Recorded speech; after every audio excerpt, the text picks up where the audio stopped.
in the tag before. I figured you guys, whatever you guys want to cover, we'll cover it. I just figured we would cover the Hunter Biden indictments and what happened with the Second Circuit today with New York. But we shall see. Oh, there we go. We are live. Ladies and gentlemen, thank you for joining us on this week's edition of the Weekly Roundtable. I'm Frank Johnson, one of your co-hosts and co-founder of the Liberty First Foundation and host of the Range Report, the most popular YouTube gun channel in existence. I wish that were true. To my left is Michael Marshall, my co-founder and partner in crime. And below us right here is Michael Vasquez, Dragon of the Southern Tier, political commentator for 18 years, now covering the cesspool that is New York City. Oh, and the joy that is, I tell you. Yeah. Well, you're still keeping up with everything in the Southern Tier because that's where, that's where the heart is, so to speak. But you got to remember, I'm originally from the Bronx. I'm a Bronx boy.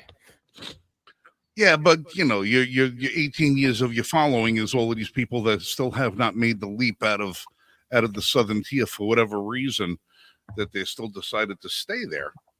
Hey, all right, quick question for you, Vas. Yeah. All right, you're in the heart of it. All right.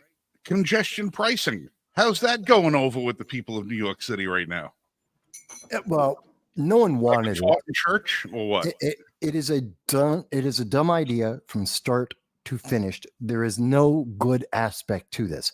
It is going to decimate the middle class. It's going to decimate small business. And it is not going to bring in the whole problem is because of the miserable money management of both New York City and New York State, either with Eric Adams or Kathy Hochul. What we're seeing is the city's $12 billion in the hole just from the illegal aliens, not counting everything else they're doing. The state is billions of dollars in the hole. Why? Again, bad management. Everyone. No, they're not taxing corporations enough. Well, this is stupid. If the people aren't here, there's no one buying anything. The corporations don't have any money. Oh, we'll take the money from the corporations. Well, the corporations leave. People leave. It's a cycle. Chicken before the egg. And all of these little stopgap measures to try and get cash quick do not fix the underlying problem. They spend too much on the wrong kinds of programs. We're going to lose 5%.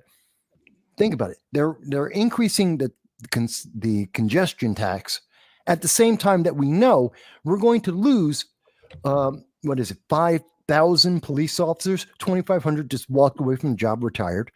And we're going to lose another 3,000 that are because of budget cuts, because of illegal immigration and sanctuary city and sanctuary state status, which means crime is going up. People are going to have less service. It's going to take long for the cops to get to do anything, which is going to drive people out of the state. And their answer to the problem of higher crime, lower education, fewer teachers, bigger classrooms, their answer to all of that and even more illegal aliens is we'll take more of your money. And people are going to stay for that.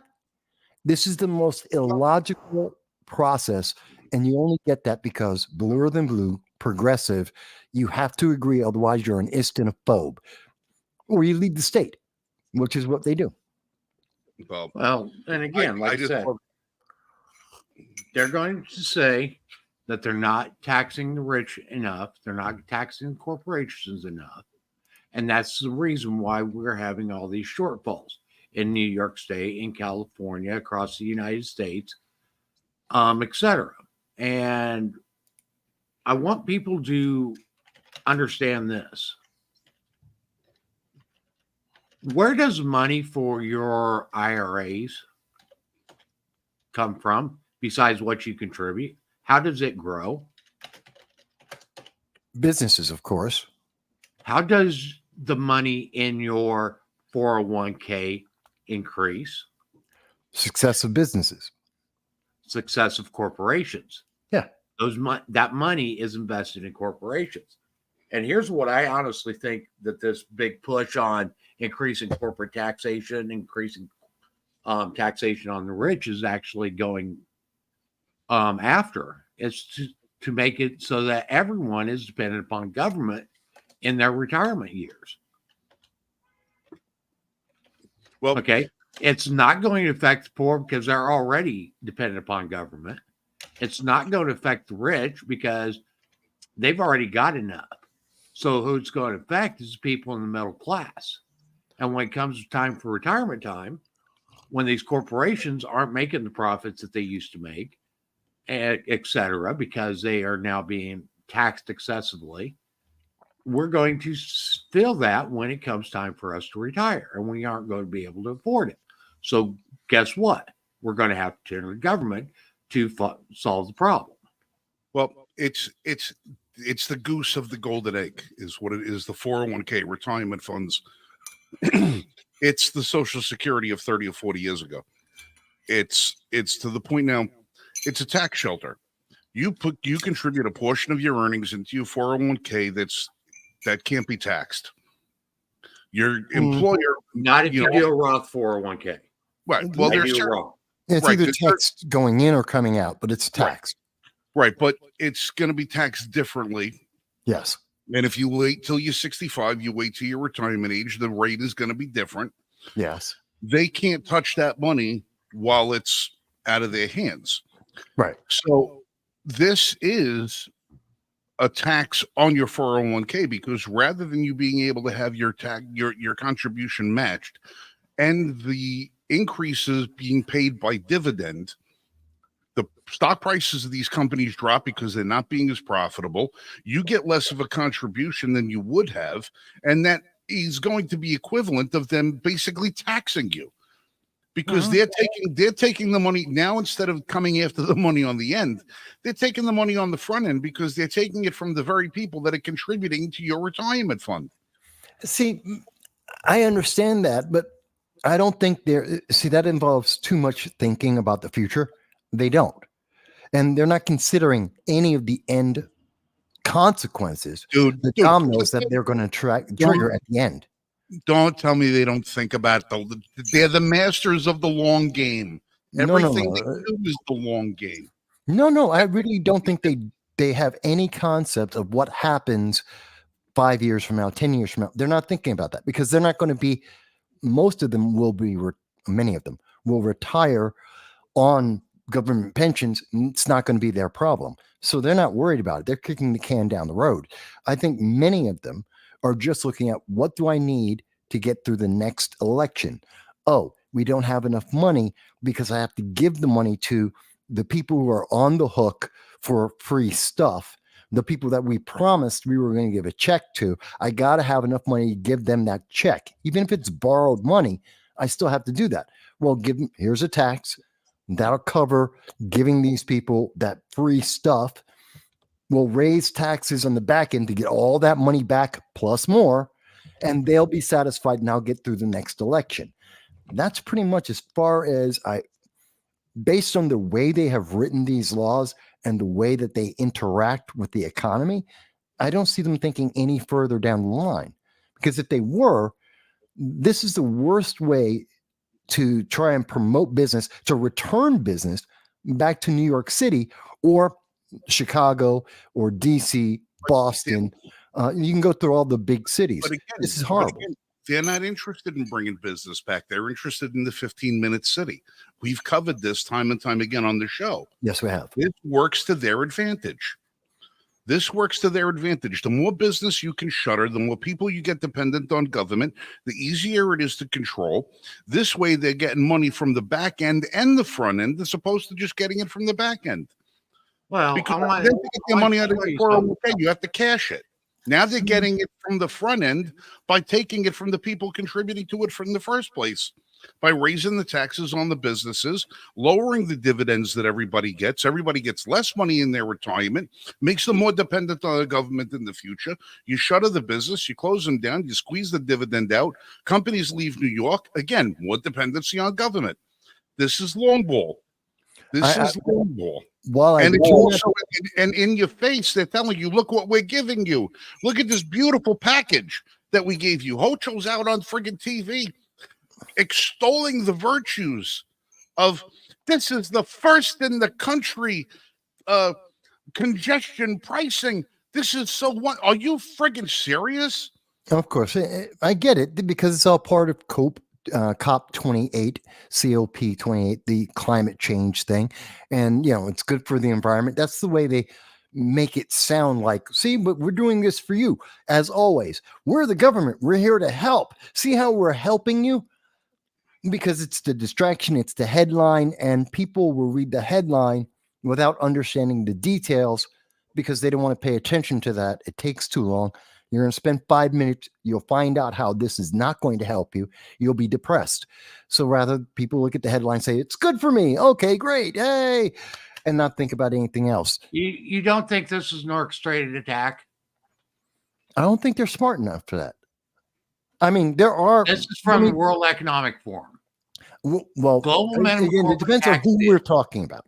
Who are we talking about? Could wealth tax ever be a workable climate fix? Again, Mike, are we talking about the local politicians in New York, the city council members, the assembly members, the New York state senators, even Governor Hochul? Are we talking about them? Or are we talking about the WEC, the WEF? We're talking about the DNC nationally. They're all together. I don't think so. Voters approved global minimum tax on businesses. Look, you don't need to have a general conspiracy or everybody reading from the same game plan if their end goal is all the same.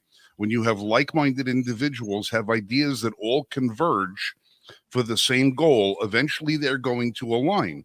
And regardless as to whether or not they're actually teaming up together behind closed doors to have everybody reading from the same minutes, doesn't matter. It doesn't matter. This is their oxygen. This is their water. This is what they need to survive. And eventually all those plans converge. They get the same idea. And eventually it all leads to the same end goal. Yeah, but guys, you're giving them far too much credit because remember, we've heard this over and over again. Eric Johnson in Dallas, we've heard this. You don't think their strings aren't being pulled by somebody globally?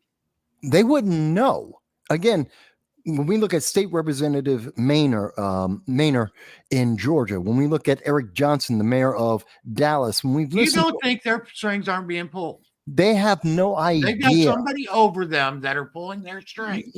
Telling them again, exactly you're missing my what point. to do. You're missing my point. They don't know because they're not supposed to know. What we have heard from all the Democrats that are leaving the Democratic Party, pick your state, when they leave, they are all saying the same thing. The Democratic Party is a parrot party. They straight down the line, you say yes to whatever the party says yes to. You talk about the things the party tells you. That's what I mean. Their strings are being pulled. Well, okay. You can say they're a puppet, but they don't even know. WEF. They have no idea what's going on. They're just told, say this. And the answer they're being told is, well, when someone asks, why did I say yes to this? The answer is climate change. Oh, okay. They have no idea beyond that. So you could say they're puppets, but they don't know that. On the local level, on the lower level, they have no idea, and neither do the people who are supporting them. They're just going Democrats straight down the line. Because they know if they don't comply, they're not going to get reelected. Right. They know exactly. They know they're puppets. I don't think many of them are. I don't think most of them care enough to find out. They know that they say yes. They're yes people. I don't think they realize they may be puppets. They think they're yes people, which is why they're perfectly happy to do that, maintain power, get a big check, and get some perks.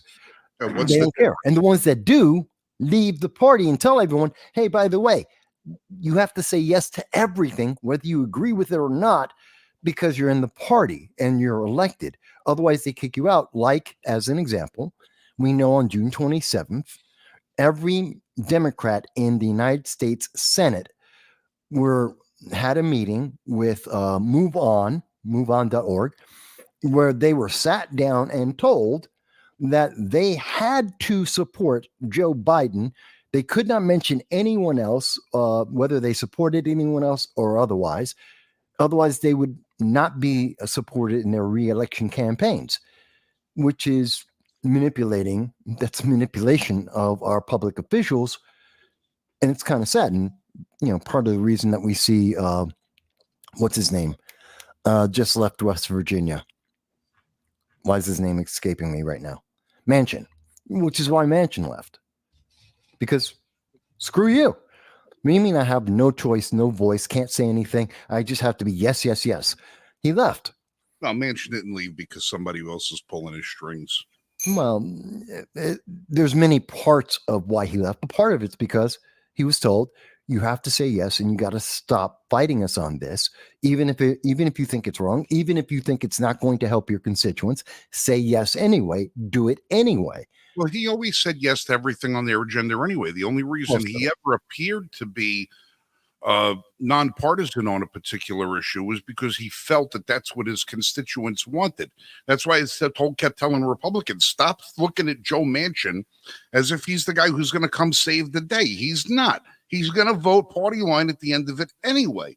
He plays Mr. Wishy-washy so he can get more campaign contributions the closer to the vote, so he can go to his town hall meetings and seem magnanimous. And then he goes back to Washington and votes yes on everything they want anyway. The guy's a total tool. Not exactly. I mean, whatever did he ever? What did he ever? I am not a fan of Joe Manchin. I'm not. One thing. But I do not believe, and he's not been 100% down party line. To be fair to him, I mean, he's 75, 80% straight down party line. Which is about the most of any Democrat that's elected in not being party line, 20%. That's like outstanding for the party in terms of disagreement. No one does that. But he's about it. So, I mean, it's still virtually straight down the line, party line. But to be fair to him, it's not 100%. And he's had big issues about some of the middle class taxes that would negatively impact West Virginia. I got to give him credit for that. Now, do I give him credit for anything beyond that? No, because he's agreed to things that are absolutely horrendous and destroyed the country. But, I give him the credit that he is due for what he did do. But the bigger issue is they are pushing towards the 15-minute cities. They're pushing towards more and more taxes. They're breaking the system. We're breaking our infrastructure left and right. All of it in the name of socialism. It's in the name of more powerful government, authoritarianism. It's in the name of trying to get more people dependent on government, whether they be American citizens or illegal aliens coming into our nation. And they're succeeding in that in the largest cities, which is predominantly the majority of where the votes come from for the elections. That's their game, and it's really insulting. It's dangerous, too. Hey, right. Hi, John Dow. I see a few people. Joe Manchin voted against his party 153 times. Okay? 25.8% during his time. 95% of those votes were against someone nominated for a position.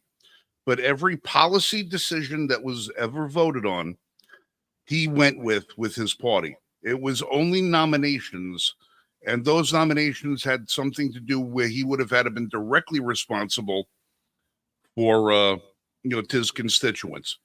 Judicial nominees or people in certain positions, something like that. But when it came to policy votes, he's with his party almost every single time. The only time that he voted against something that was against were things that didn't pass anyway, that his vote didn't make a difference, that he knew they were dead going in. He's had a couple more votes than that. But looking at like it right 80%. Yeah, but like I said, the guy's not reliable for anything. Well, no, I'm not. Again, I'm not a supporter of Joe Manchin. I just give him the credit that he's due for what he has done, not beyond that, but not less than that either. But I think it highlights the problem that we see, especially in the Democratic Party, where it's literally follow the leader, no voices, no deviation from the norm. You do what you are told. It's literally factory workers, just rubber stamping everything. And that's a problem for any democracy, representative or otherwise. And it leads towards authoritarianism. And we're seeing that in many of the policies, like in New York with the congestion tax, which is just a rubber stamp down the line. Somebody said, well, this will give us the money to give the free stuff. It'll distract everyone from paying attention about the infrastructure falling apart, the fact that our education system is falling apart, the fact that we're going to have more crime within a year. And to distract people from that, to get us through the next election, we need to give more free stuff. And that's all they're doing. And most people aren't noticing that. It's not that, and you and I, guys, we can talk about this. We can talk about the G20, the millionaires, the climate conference, because we get the details of it, because we're actually paying attention to multiple articles, not just in the United States, but around the world. Well, this is from 90% of our audience is never seeing any of this. This is from the Club of Rome. I just showed you WEF agenda for taxation of corporations and the super rich, or quote unquote super rich. Yeah. Okay. What we're seeing here in the United States, that's not the Democrat Party. Okay. It's being orchestrated at a global level. I've just showed you two instances. Okay. These are the very things that both of these groups are talking about. Yeah, the WF, the World Economic Council, the World Economic Forum, they've had an agenda for a long time, very much involved with the machinations of the UN. This is not new. This is progressive ideology in progress. I mean, this is part of why we see BlackRock, the ESG movement that has really affected a lot of our corporations. As an example, when we've seen the things with Bud Light, when we've seen the things with Disney, we've seen a lot of that. What is it? All ESG. That's part of, again, that agenda overall. Where's that agenda going?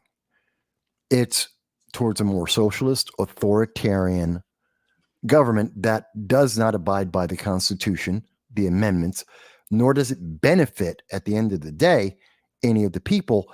And I think that's the part for the general audience, they have to look at these things and say, okay, this is what they're doing. Understand the consequence, both immediate and long term, and then understand why are they doing it? Because you have leaders that keep getting reelected that are not there to be effective or efficient. They're there to maintain their position, and the powers that be above them are trying to steer you into dependency so that you cannot complain when they take away all of your freedoms. I mean, that's the way I see it working out. I mean, we're really not disagreeing. We're just looking at different aspects of it, I think. Well, like I said, what's going on in the Democrat side, okay, is fully being orchestrated, and it's being orchestrated well above the Democrat Party. It is being orchestrated on a global basis. And the thing is they are, and like you did state, it is a push to get people to be literally subservient to government, basically where they have to rely on government for their entire needs, everything. That's really what's pushed for going all electric is. Okay. It is very hard to control fossil fuels or anything that is burning some other type of fuel. If you got everybody relying upon the electric grid, it's real easy to shut people off. And they are. I mean, remember the summer of 2023 as an example, one of many examples. What did we see the state of California doing? LA. They were turning people's electric cars off. not the people, not the individuals, not even the car company. The state was turning off people's ability to recharge their vehicles, regardless of what they were doing. Not only that, there are vehicles out now, and there are operating systems in some of these vehicles that all you have to do is hit a few keystrokes, and your car will self-drive itself back to the bank. Well, if you miss a payment, your vehicle drives itself back to the bank, repossesses itself. That I haven't heard of. Well, 2026, every new car in America is going to be mandated with a shutoff switch on it, so the government can shut your car at will. They're saying it's a public safety measure because police chases are becoming more and more frequent. And we want to be. Yes, this is what they're saying. This is the bullshit behind it. They're saying that they want to be able to say, if the police are involved in a chase or a pursuit, they should be able to call up into dispatch, give the plate number, which DMV will bring up the VIN. They call up the DOT. DOT sends the VIN to the manufacturer or to the government because they'll actually be in a database. They'll put the VIN in the database and shut the car off wherever it is. Now, that's just because they're saying, oh, it's because it's a high-speed chase. Well, what happens when it's a high-speed tweet that they don't like and they want to shut your car off? What happens when it's something that you say they don't like because we're moving closer and closer to the Chinese system of social credit, where now you have to have a certain score in order to retain your freedom of mobility because they may or may not like it. Think about the next time that there's a new COVID outbreak. Oh, you're not going to stay home? We'll shut your car off. Now you can't go anyplace. Oh, you want to go shopping because you need food in the house? Nope, it's a shutdown. It's a lockdown. We're going to shut your car off for you. Oh, you're late on child support payments? You didn't pay a ticket? You didn't pay a fine? You didn't pay the red light fee? You didn't pay the congestion pricing? Whatever the hell else we can think of, we're going to hold your car. I can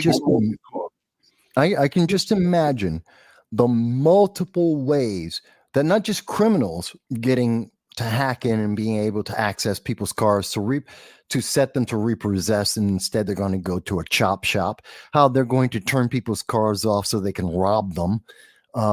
Because quite honestly, if that's in Wi-Fi, that means you're going to have a Wi-Fi access to your car. And by the way, they're going to charge you extra money for having Wi-Fi in your car. Huh? You already do have Wi-Fi in your car. No. I mean Wi-Fi that's going to be controlling the driving of the car. If they can repossess it and it'll drive itself to be repossessed, if they can have the automatic shut off, I'm talking about that kind of program. What about when they install a little printer right up on the dashboard of the car, so that when you come to a red light at 2:00 in the morning, it changes green and you make a right-hand turn and you forget the signal, you get a moving violation printed out right on the car, because the car knows you just made a turn without using your signal. You just changed the lane without using your signal. When they start printing, they're not going to restrict how fast the car goes, because that would be work against them financially. When you go 56 going downhill in a 55 and a friggin' speeding ticket pops up out of the dashboard, and then you get an email a minute later that's saying that your license just got suspended if you don't pay the fine, and by the way, your insurance just went up 13%. No, I see that, but that's not the aspect, and that's bad. That's another way to socially control individuals by having more government micromanagement. My bigger concern is the massive abuses, because you're going to see them do this to political enemies far faster than those already are massive abuses. I know, but it's going to get worse. And they're going to employ every single one of those things. You want to warm up your car when it's 12 degrees outside? You're going to warm up your car for 15 minutes before you leave work so you can get the heat up a little bit and defrost your glass. Nope. Your car's been idling for more than 2 minutes without moving. We're shutting it off. Well, of course. And again, I see that happening. I see that. But but another aspect of this is the corruption aspect, where they're going to be targeting their political enemies. Whether it's because you spoke out on social media and there your social credit score goes down, or it's political, you're voting the wrong way, you have a nonprofit they don't like with the IRS, Lois Lerner. That's another aspect of it. And we already see that this is happening, and they're saying, oh, but these are private businesses. Well, let's see. We have YouTube, the YouTube files that come out. We know they've been colluding with the government, the Biden-Harris administration, to specifically silence people. We know that we had the Twitter files. We know that all social media have been colluding to silence people. We're seeing that this move towards authoritarianism and the abuse of political, the unapproved voices of political dissent are being shut down. And imagine, it's happening in America. Everywhere else in the world is really screwed. Well, they don't even have the ability to do half of what we do. So imagine how bad they're suffering. Well, I mean, look at it. I just love how you said, they're political enemies, as far as the people go. The three of us would probably rank pretty high up on the list of political enemies. Oh, hell yeah. I get abused all the time. But I want everybody to understand something. I don't care if you're one of these people that runs around holding up a late-term abortion sign with half your hair shaved off, the other half is purple. You got 64 piercings. You got a bone in your nose. You got 100 tattoos on your face. You're the enemy too. You just don't know it yet because you're carrying their water. Drip a little bit and you'll see too just how much on our side of the enemies list you actually are. All you are is a useful idiot who's carrying their water. Evoke a little freedom, invest a little in dissent, and watch how quickly you become a target. We are all political enemies because we are not the ruling class. If you are not in the ruling class, you're either a political enemy or a political pawn. There are no allies once you're out. Anything below the elected officials, the union leaders, the social muckety mucks like your Al Sharptons and stuff like that, your rabble-rousing ones that align the troops, everybody below that is a political enemy. It just to what degree? I would say even more than that. I mean, if you look at it, there is no one. Everyone on the left is literally one statement away from being canceled. We've seen it happen to Lizzo. We've seen it happen to dozens of politicians. What was it? Al Franken got kicked out just because of an allegation. We've seen this happen many, many times where you make one statement. A great example is Eric, Practical Progressive, Eric Adams. He made one statement too many about illegal immigration and that it's destroying New York City's infrastructure. And suddenly he has the FBI doing background checks on his campaign 3 years out after the fact.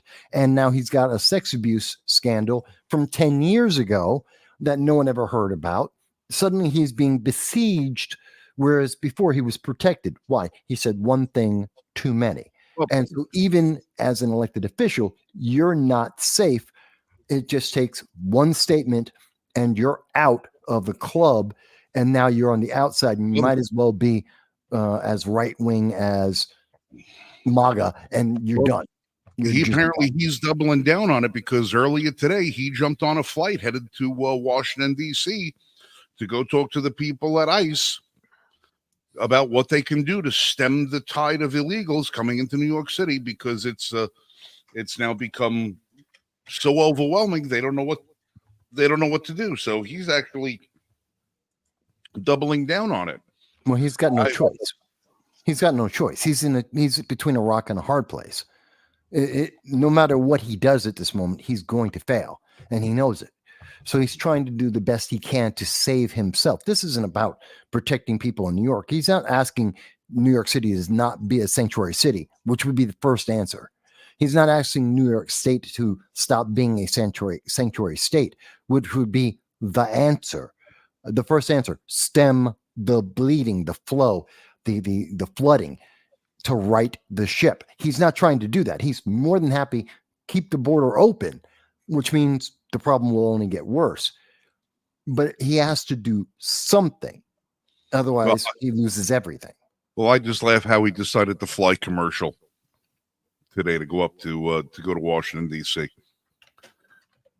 There's safety in numbers. Yeah, well, he did. There's been a couple of flights he's been called back on, but he knows. And part of what's going to happen is he's going to go to D.C. He's not going to be involved in any high-level conversations. He's not going to speak to Biden. He's going to have a couple of pictures. He's going to say he had a great conversation. They're working on the issue. People will pay attention to it. Why? Because it's 2024. The elections for president are coming up. They're going to be working on this. They're paying attention. We're going to get some help. He'll come back home. He's a hero because he made them aware and they're paying attention to it. Yay, yay, yay. Somewhere around April, we'll get, I don't know, another 10, 20, $50 million thrown at us just for whatever reason. They'll come up with a reason. We'll get an extra $50 million to deal with illegal aliens, and he'll look like a hero. Look, I brought all this money in. We're going to be able to house more of these illegal aliens. We've done a great job. Meanwhile, we'll have 250,000 illegal aliens breaking the system, so it means absolutely nothing. That's what's going to happen. In the meantime, we have become more and more authoritarian. In the meantime, we have lost more and more freedom. And the consumption tax is not the end of it. It's the start. They are so far down on the cliff. They've jumped off the cliff and they're halfway down going, hey, you know what? If I nosedive, I'll move faster. That should be better. They're literally just, no. It's horrendous. And it's not just this. I mean, we're seeing this in so many aspects of what's happening throughout America. We stopped seeing the news. Forget about the fact that we have 30,000 Americans that are in the wind for the last 3 years. That's one thing. But even in the most recent, not the Sudan, not the 15,000 in Sudan this year that got thrown away and no one knows where they are and no one speaks about it. But what about the fact that we have 22 hostages, Americans used as human shields that we know have been tortured, have been sexually abused? Joe Biden hit the low expectations that he set up, got two people back, and he's seen as a hero. He got 2 of the 3 that he talked about back home. There were 22. What happened to the rest of them? We don't hear this in the news anymore. No one's talking about it. It took them 2 months to even mention the fact, as we've been talking about on this program for 2 months now, I've been talking about the hostages being sexually abused. For 2 months, it's been international news. The American news media, the American politicians finally started talking about it this week. That, hey, by the way, women were being abused by Hamas. Oh, we didn't know that. We've all known that for 2 months if you followed the international news. What happened to the Americans that are still held by Hamas? Oh, we're not talking about that right now. Get them home.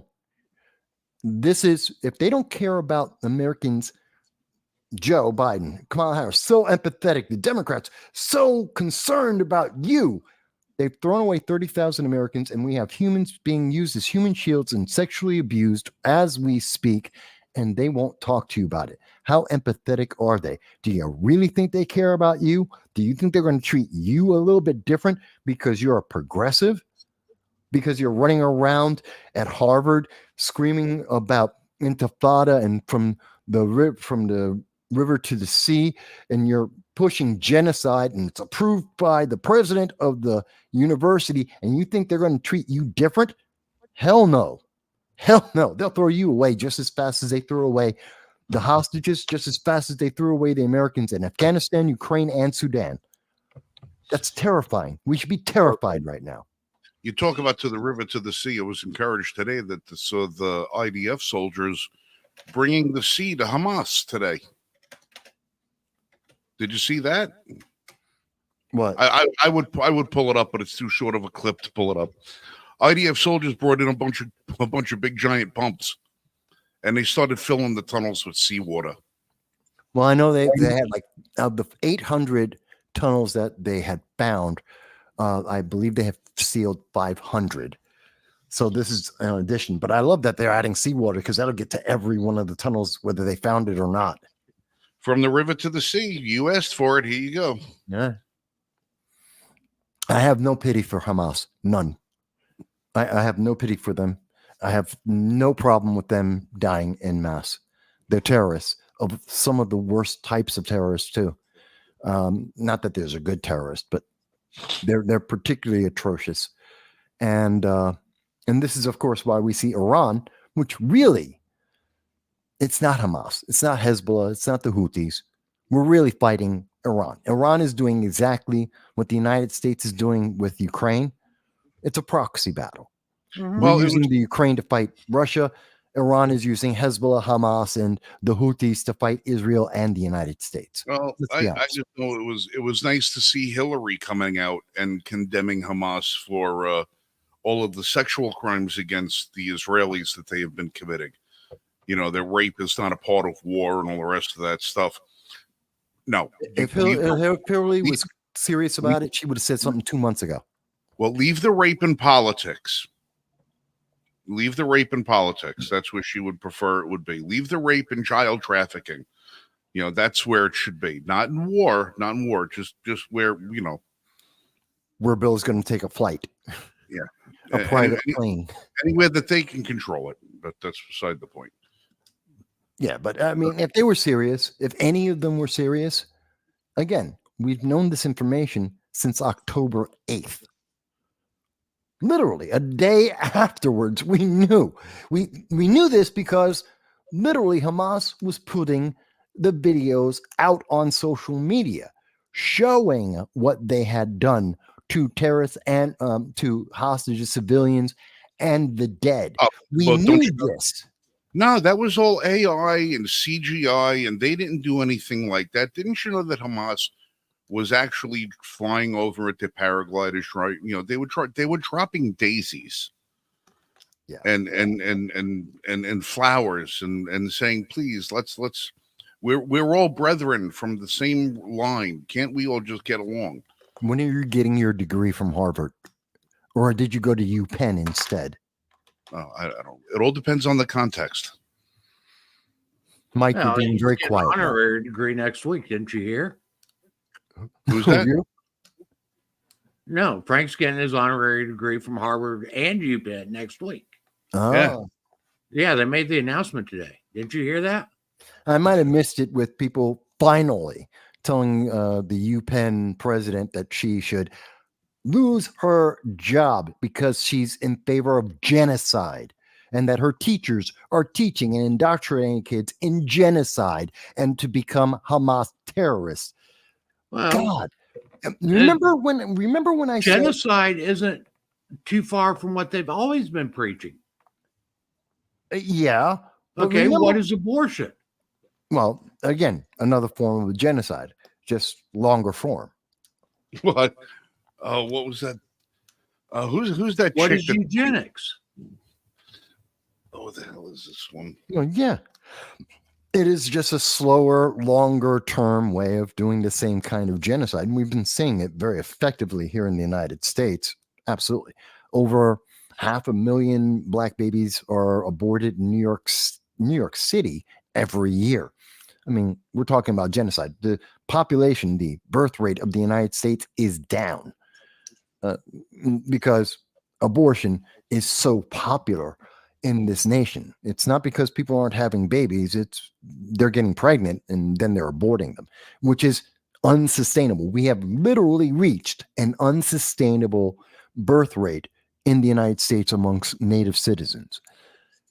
And that's long-term problematic. It's crazy, but you know, they're happy about this because that was one of the tools that Andrew Jackson implemented against Native Americans. Okay, they implemented that forced abortion and forced sterilization as a form to eradicate Native Americans. And that program lasted clear up until 1977.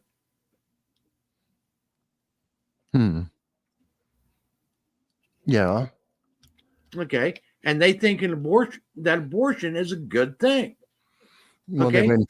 They're trying to convince people of that. It's Sanger was evil. Yes. And he's one that really instituted the implementation of Planned Parenthood and abortion clinics. Well, yeah, she said it herself. She was a eugenicist. She was against minorities. She wanted to eliminate them. That's the truth in history of Planned Parenthood, which is, again, when we look at the roots of many of these policies, which go back to some of the most autocratic and vile types of practices, the progressives always say, well, you just don't understand. You just don't get it. You're an ist and a phobe. No one should listen to you. Their answer is always, don't listen to you. I was in a conversation yesterday, literally yesterday. I was on a live stream with my buddy Larry Sharp, talking with a progressive, and we were talking about the funding of Israel and the Ukraine, which is obviously a big issue right now in the United States. Do we give more money to Ukraine? Do we give more money to Israel? And the answer that I got from the progressive, and people can see the live stream for themselves, I'm not taking it out of context, is she said, oh, Mike, you support funding Israel because the United States, my supposition is Americans were killed. 33 Americans were killed. 22 Americans have been taken hostage as human shields. That makes this an American issue. We are involved in what's happening there because our people are directly involved in this. So, yes, I'm willing to support Israel because I'm actually supporting America since we are targets. And the answer I got back to that argument, whether you agree with it or not, that's a different question. The answer I got back from the progressive was, well, Mike, you're supporting white supremacy. Think about that for a moment. And then this is how they answer things from the progressive point of view. And I'm literally quoting her. She called me a white supremacist. Because I said I want to typically want to eradicate people of Jewish heritage. Because Hamas wants to eradicate. In fact, she also told me that Hamas had never promised to eradicate Jewish people, Israelis and Jewish people around the world. Have. Which, I know. I actually have the from Yale University, 1988, the Hamas actual doctrine when they got elected. So she's wrong, but think I'm saying this is her answer to this question, which is a good question for America. How much money do we continue to fund Ukraine? Do we fund Israel? And if so, how much? Legit question to ask America. I gave my reasoning why Israel is a priority versus Ukraine because of American intervention, because we're involved already, whether we want it to be or not. And the answer is, her counter to that is, you're a white supremacist. You're an ist. That's the status of politics in America right now. You have no legitimate answer to me. You have no legitimate counter. You have no argument that supports your side. So the only answer is character assassination. We can't run our government like this. We can't run our nation like this. Equity is destroying us. You're not a human being. You're just the characteristics. And the characteristics that this progressive professor, a PhD professor, teaches classes. And in her view, I'm just straight, male, black. Therefore, I can't support defending Israel and Americans because, well, you're a straight male black. You can't do that. That's not in your wheelhouse. And if you do that, that now eliminates my blackness and instantly makes me a white supremacist. Does that make sense to anyone? Does that make sense to you guys? No. But this is the logic that's being taught in our colleges. That's what's being shoved down our throats in movies, in TV, in our books, in our colleges, in our high schools, in our elementary schools, in the application of critical race theory. It's being pushed down our throats in every form of media that is out there on the internet. And they're telling us that, oh, but you're the bad guy. How am I the bad guy? I don't understand that. When they have no argument other than you're an Islamophobe. Oh, you're MAGA. Yes, I want to make America great. Please explain to me, why is that a bad thing? They never answer that. Making America great. Oh, that's so evil. Why? Why is making America great evil? Don't you want your nation to be great? If you don't, what the hell do you want? Oh, we have to support Hamas. We have to support genocide. What are you going to do to people when you get in power? If you're willing to support genocide against any group of people, what the hell are you going to do to everyone else that disagrees with you? We are in a terrifying position right now. We may have gone past the tipping point. I mean, this is in all of our colleges, in all of our high schools. And, Eric Adams, he's a joke. So is Kathy Hochul. They're just trying to moderate the fall. We've gone off the cliff. It's a matter of, how fast are we going to hit the ground? And they're just like, oh, close your eyes. Just close your eyes. You won't notice that you're falling. You'll think you're flying. Just close your eyes. Yeah, falling with gravity. Well, I don't know if they're there to moderate the fall or expedite it. Maybe a little of both. Expediting it. I just didn't think. I don't think that Adams was as ready for the recourse as was doled out by the citizenry of New York. That now he has to appear to backpedal a little bit, but they're there to expedite it. I said they're all part of the same team. Yeah, I mean, for Hochul to be uploading that congestion pricing as if we talked about this before. Okay, they want to push us towards a cashless social economy. Because that is the only way that they can truly, completely control us. Oh, well, good news came out today. A study said that for the first time in 11 years, the use of cash in the United States is on the rise. Good. I agree. That's fantastic. I still enjoy using cash because I have never fully trusted electronic banking. I don't like that. I understand it's very convenient. And yes, I have a PayPal account. Yes, I have a Patreon. I get it. But there's something about digital currency, the fact that it's my problem with crypto. There's no value to it. There's no asset at the end of the day. Not even the hint of an asset. Well, there's nothing behind the paper money either at this point. There's at least the illusion.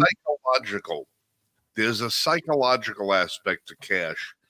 And the one benefit of cash that can't be overlooked is that your purchases with cash can't be traced. Well, that's a benefit too. Go and buy what you want to buy from whom you want to purchase it from, and there is no record other than the receipt that you're given at the door. If I have $1,000 in my pocket and I decide I want to go buy ammunition or I want to go buy turkey feathers, it's nobody's business but my own. Whereas opposed to electronic funds, everybody has the ability to track it. I like cash personally myself. I won't do business with any place that doesn't take cash. If somebody says, "Oh, we don't take cash," well, then you don't take my business. I won't deal with any place. Now, I use electronic money all the time. I use electronic money all the time, but I try not to use it through my ATM machine or credit cards if I don't buy it, depending upon what I'm purchasing and for what purpose. I have different means that are, for lack of a better word, harder to keep track of. So, so I'll use those at my disposal. I prefer to use cash. It's always nice to have cash in your pocket. You can get charged with vagrancy if you don't have cash in your pocket. If you're still on the books. That's still on the books. Yeah. Oh, well, I have an ATM card. Well, there's no ATM machine and there's no businesses that are open. So there's no way you can use that ATM card to procure cash. So you can still get charged with vagrancy. I prefer cash. You never know when you got to grease a palm. I can't grease somebody's palm with a freaking credit card. There actually nowadays you can't. Oh, yeah. Well, yeah. Oh, you Venmo me. Everybody's got Stripe. Yeah, Venmo, Cash, a Cash App, Stripe, this, that, and everything else. I go to we make a habit of my sister-in-law's favorite place to eat over here is that we got a big hibachi joint not far from us. Right. It's a huge restaurant. You could probably fit 300 people in this place. It's a buffet and / hibachi. Lori prefers the buffet. I like going to the hibachi. My sister likes going to the hibachi because we get to see your food being made for you. Mm-hmm. So I can know what's in it. I'm picking my own raw ingredients and everything else like that. If I don't have cash in my pocket, I won't go there because I got to tip the hibachi guy. So, I'm not going to stand there waving my freaking phone around the guy, waiting for him to take a cash app or nothing like that. Well, here's something else and studies have proven it over and over again. When you use a card, regardless of what that card is, whether it's your debit card, a credit card, or whatever, when you use a card, you spend freer than when you deal with cash. Because it's not real. Well, that's it. Okay. You don't realize how much you are spending when you're using various card methods. Yeah, we need this. You notice that even less when you're using apps like Venmo, Cash App, and these others. Yeah, but this isn't new. We've known this since there were studies on that in the 1980s, right? When all of the college students were being sent out and given instant approval for credit cards, and all the credit card companies were sending out all these credit cards to all these students back in the 1980s so that they would run into debt and they would constantly have to pay them off.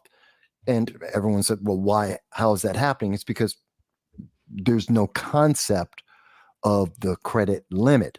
You have individuals who don't realize, oh, there's a limit on this and I have to pay this back. And what are the consequences in terms of the interest rates as well? It's part of the reason why we had an entire generation. But even with debit cards and prepaid credit cards, where you can't go over your limits, you still are more likely to pay. No, I agree. You're more likely to purchase something than if you were to try to purchase the same thing with cash. Well, you know what it is also? It's we've got the instant gratification. Mm-hmm. And then we have delayed responsibility. That's the flip side to instant gratification. When you use cash, you don't have delayed responsibility. You have immediate responsibility to go along with your instant gratification. I've walked into the gun store and I'm guilty as sin. I walk into the gun store, I see that $1,500, pistol sitting there on the shelf, that $2,000 pistol on the shelf. And I think to myself, I got enough credit on one of my cards. I could pick that up right now. 5 minutes, I'm out the door. Fill out my little 4473. Boom, I'm at the range in 5 minutes. I'm shooting. Instant gratification. It's delayed penalty because I don't have to pay for it right then and there. But if I got $2,100 in my pocket, and I see that $1,500 gun, that's $1,700 with tax, and now I got to buy ammunition to go along with it. And by the time I tally it all up, and it's $2,095, and I have $2,100 in cash in my pocket, I'm a little more reluctant to make that purchase because that's all the cash I have in my pocket. I'm instantly being penalized by having the cash taken from me for the thing that I just wanted to buy. You know, you don't have that with credit cards. You don't have that with electronic credit. You don't have it with money sitting in your bank account. You watch the number decrease, but it doesn't hit you immediately. Yeah, it doesn't register as much. Well, that's why the youth of today are so screwed up with their finances, because they don't understand. They literally don't know the value of a dollar. They really don't. Between inflation and the fact that it's all like electronic, so it's separated. They're disconnected from their actions. We've literally we're now 2, maybe 3 generations deep into this disconnection from what we do and the impact and the consequences, whether that's on social media, in terms of dating, in terms of political affiliations, in terms of our finances. We're literally 3 generations deep of completely divesting ourselves from the consequence or the immediate consequences of what we're doing. The way people talk to each other when they're online versus having a conversation in person, to the point that now, what do we keep hearing from the youth today? Why is the youth suicide rate going up higher and higher? They don't know how to interact with people. They don't have to have an argument with someone. And they're told, and even having an argument with someone, well, that's a microaggression. So now the only answer is, well, I guess violence, have to be violent. They don't know how to interact because they've been divested of that because they're used to talking on an app. And if you piss them off, well, they just block you for a while. That's not how it works in the real world. When you have to deal with someone every day and you're going back to work tomorrow, or you're going to go to that same store again, or you're going to walk down your block, they don't know how to deal with that. They don't know how to deal with the real world. That's part of the weakness we have been building in. But again, that goes to the more that we have that divestment of immediacy, of consequences, that interaction, the more that we are susceptible to a government that's saying, don't worry, we'll take care of that for you. Oh, you have a credit card debt. We're going to take care of that. We're going to wipe that out for you. You have college debt. We're going to wipe that out for you. By the way, there's a cost. Oh, don't worry. You don't have to pay it back right now. We'll get it down the road by taking away your rights and freedoms. But you don't understand that consequence because it's down the road. You're not noticing it. They've been trained not to pay attention to the consequences because it's coming down the road. Of course, when it hits them like a ton of bricks, and they've got, what is this? Recently, I saw there was this woman who got it was on YouTube, a couple of sites. Woman, $500,000 in debt and student loans for a degree she can't use. We've got all these students, they got degrees, can't use. They're useless. Because they didn't understand the consequence of what they were doing. Take this course. It'll be fantastic. You'll do great. Yes, you can use lesbian dance theory or African studies, socialist politics. Fantastic. You are a genius at that. You have a PhD, a master's degree in these wonderful, useless degrees that mean nothing to anyone in the world. And you have more debt than most people's houses are worth. And then what? You still don't know how to go to a cash register and give back change to someone. You still don't know how to do anything. You're useless. Kids hate when we tell them this, but it's the truth. They're useless. There's a lot of useless in this world. They really are. It's just amazing to me. And these are the consequences of, we constantly are putting this delay, and to put in context of everything we've been talking about, And we have a government that is so fixated on don't think about the consequence. Don't think about the consequence. Illegal aliens are coming in. Don't worry about that. Open borders is a good thing. It's good for you. It's destroying everything around you, but don't worry about that. We'll fix that. We'll get a congestion tax because the rich, evil people that own all the stores, we're going to take all their money to pay for that, but that's not enough money to actually pay for it. And all of those people are either going out of business or they're leaving, but we'll still have the tax and we'll come up with another tax. And then we'll take some more from you because you're poor and you're the only one left because you've got no other choice. But don't worry, we'll take care of that on the back end, down the road. We will fix it because we're the government and we're going to take care of everything. And you just have less and less choices. And that's okay because we're the government and we're the good guys. We're here to help you. Just don't think about it and keep going down this path. Don't worry as everything crumbles around you. It's really insulting. And then we got politicians like, and I know we wanted to talk about Hunter Biden and the indictment, and we've got all these politicians corrupt as hell. Right or wrong, Eric Adams is being investigated. And do I think he did the sexual abuse? Probably. But do I think this particular case that's against him, is that political or is it just because? I think it's political. But look at all the politicians that have what politician can we point at, especially on the progressive side, that are without all these levels, layers upon layers of corruption? And Hunter Biden's a great example of it. He's a great example of layers upon layers of corruption that have been approved, everyone's been aware of it. It's been there for anyone. All you had to do is look. The journalists just never looked. The government just never investigated. But it's been there. And they just said, well, we just don't want to talk about it because it's not advantageous.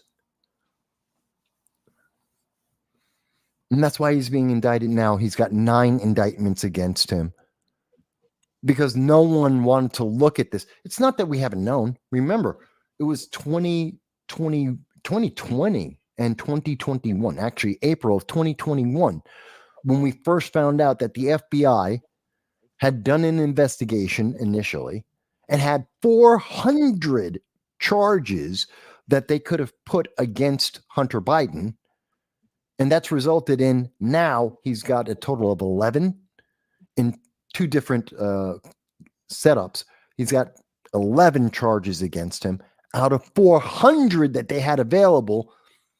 And no one and the media just said, oh, well, we don't want to talk about that. That's not expedient. The government doesn't really want to look into this because, well, that's not helpful.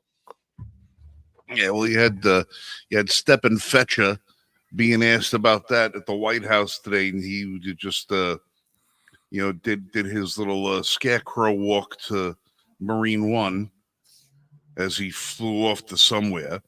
And then you had John Clown Van Dam, your press secretary over there. She walked in and said, everybody's got to be nice today. And somebody said, well, we're going to talk about Hunter Biden. And that's it, I'm done. And she ran away. No, it's probably because the African press asked her a question again. Because, she hates African press talking about Africa. How dare they? How dare they? How dare the African news agencies ask about actual policies of the United States dealing with Africa? How dare they think that they can ask a question? What are they, white supremacists? Oh.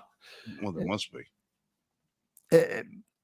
But it's Hunter Biden is just the example of that, again, that disconnection of consequences. It's known. This is no surprise to anyone.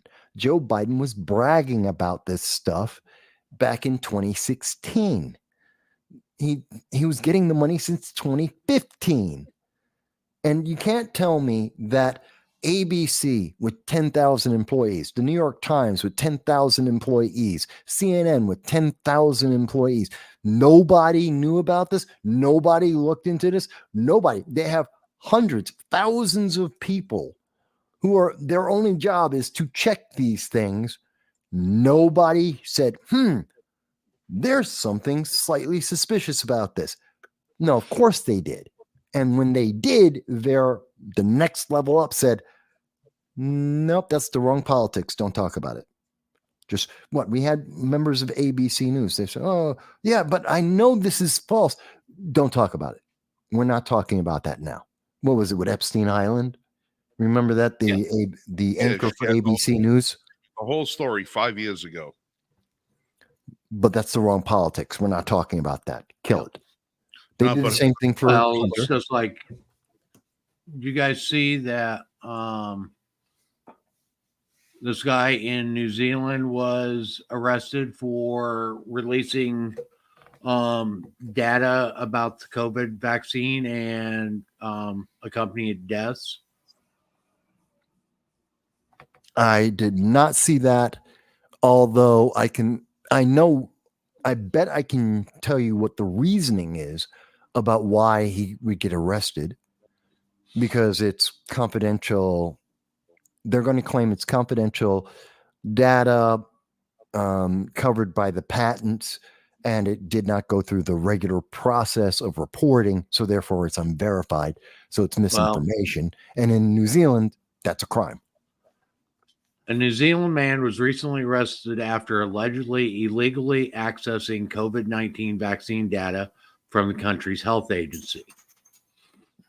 Very young, 56, former IT employee at Te Watu Ora, the country's health agency, was arrested for accused of illegally obtaining COVID-19 vaccine data and sharing it on the internet. Yeah, so I'm kind of right. He accessed, and their rebuttal on him releasing this information, he released it on a international website. So it's not, he didn't release it on a New Zealand website. And essentially what they're claiming is that this person has no clinical background or expert vaccine knowledge and appears to be trying to spread misinformation. Which is the worst excuse possible.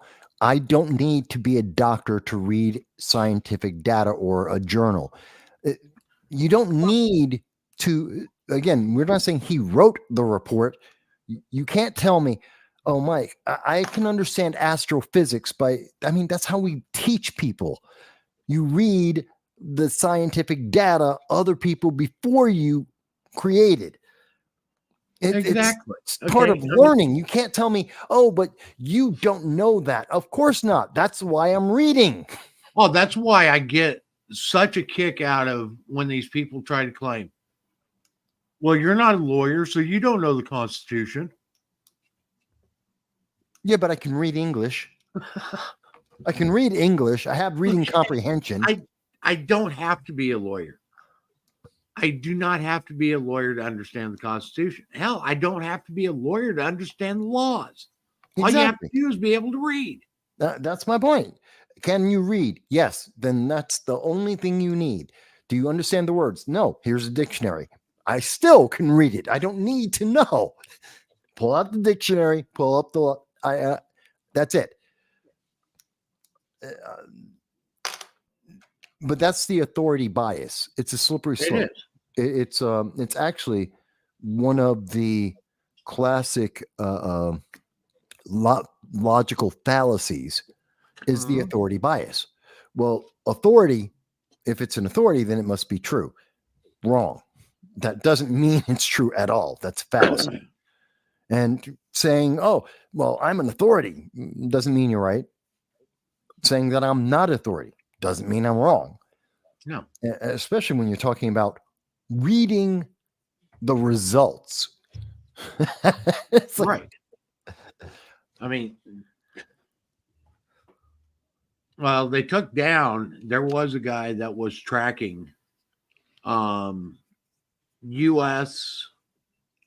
and U.S. Vaccine or COVID vaccine interactions. Yeah. And they shut him down. They've been doing that for a long time. What he is tracking and what he is showing was proving the vaccine was dangerous as hell. To some and they people, shut him down.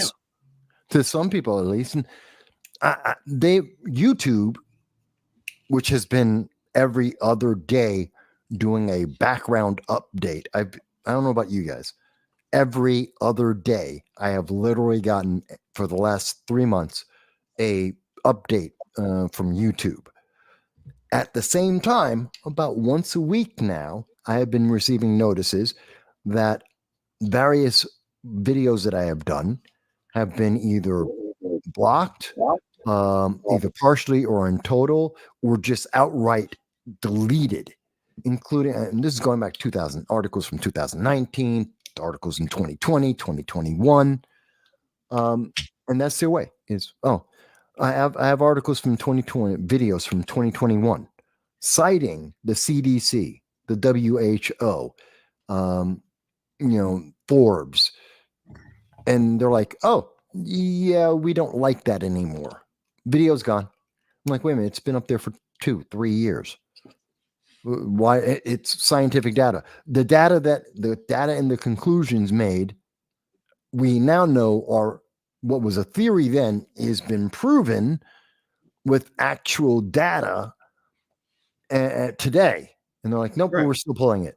I'm like, why? Well, you're not a doctor. I don't need to be. I didn't say I didn't give medical advice. I'm not even saying that I found the data. I'm reading the news reports that are out. I'm reading the report. Yeah. Oh, yeah, but you need to be a doctor to read the report. No, I don't. It's a way to suppress people. Again, but you're not capable of understanding that, Mike. Didn't you realize that? No, because I have a brain and I can speak English. But you did stay in a Holiday Inn Express last night. Well, that helped. That did help. Yeah. It's crazy. We are. I was talking to someone recently. We're so screwed. As a nation, we are so screwed. And the next generation, they are screwed to hell. The next 2 generations. They just don't realize it yet. And then some. They have been so. The expectations. No, I can't even say it like that. They're not prepared. They have no way of surviving. Literally, if you took your average 18-year-old today and put them anywhere else in the world, they'll drop dead. Anywhere in a third world nation, they will drop dead. You take any kid from a third world nation right now. If we pick up a kid from Uganda, brought him to the United States, he'll survive. Mm-hmm. You take a random kid from the United States and you drop him off in Uganda, they'll be dead in a week. We are screwed. Yeah. You want to know what's scared? What makes it's scary is there's one of the more popular channels on YouTube is actually a very, very wholesome channel. Mm-hmm. It's just a guy. He's some middle-aged guy, and all he does is fatherly advice. Cool.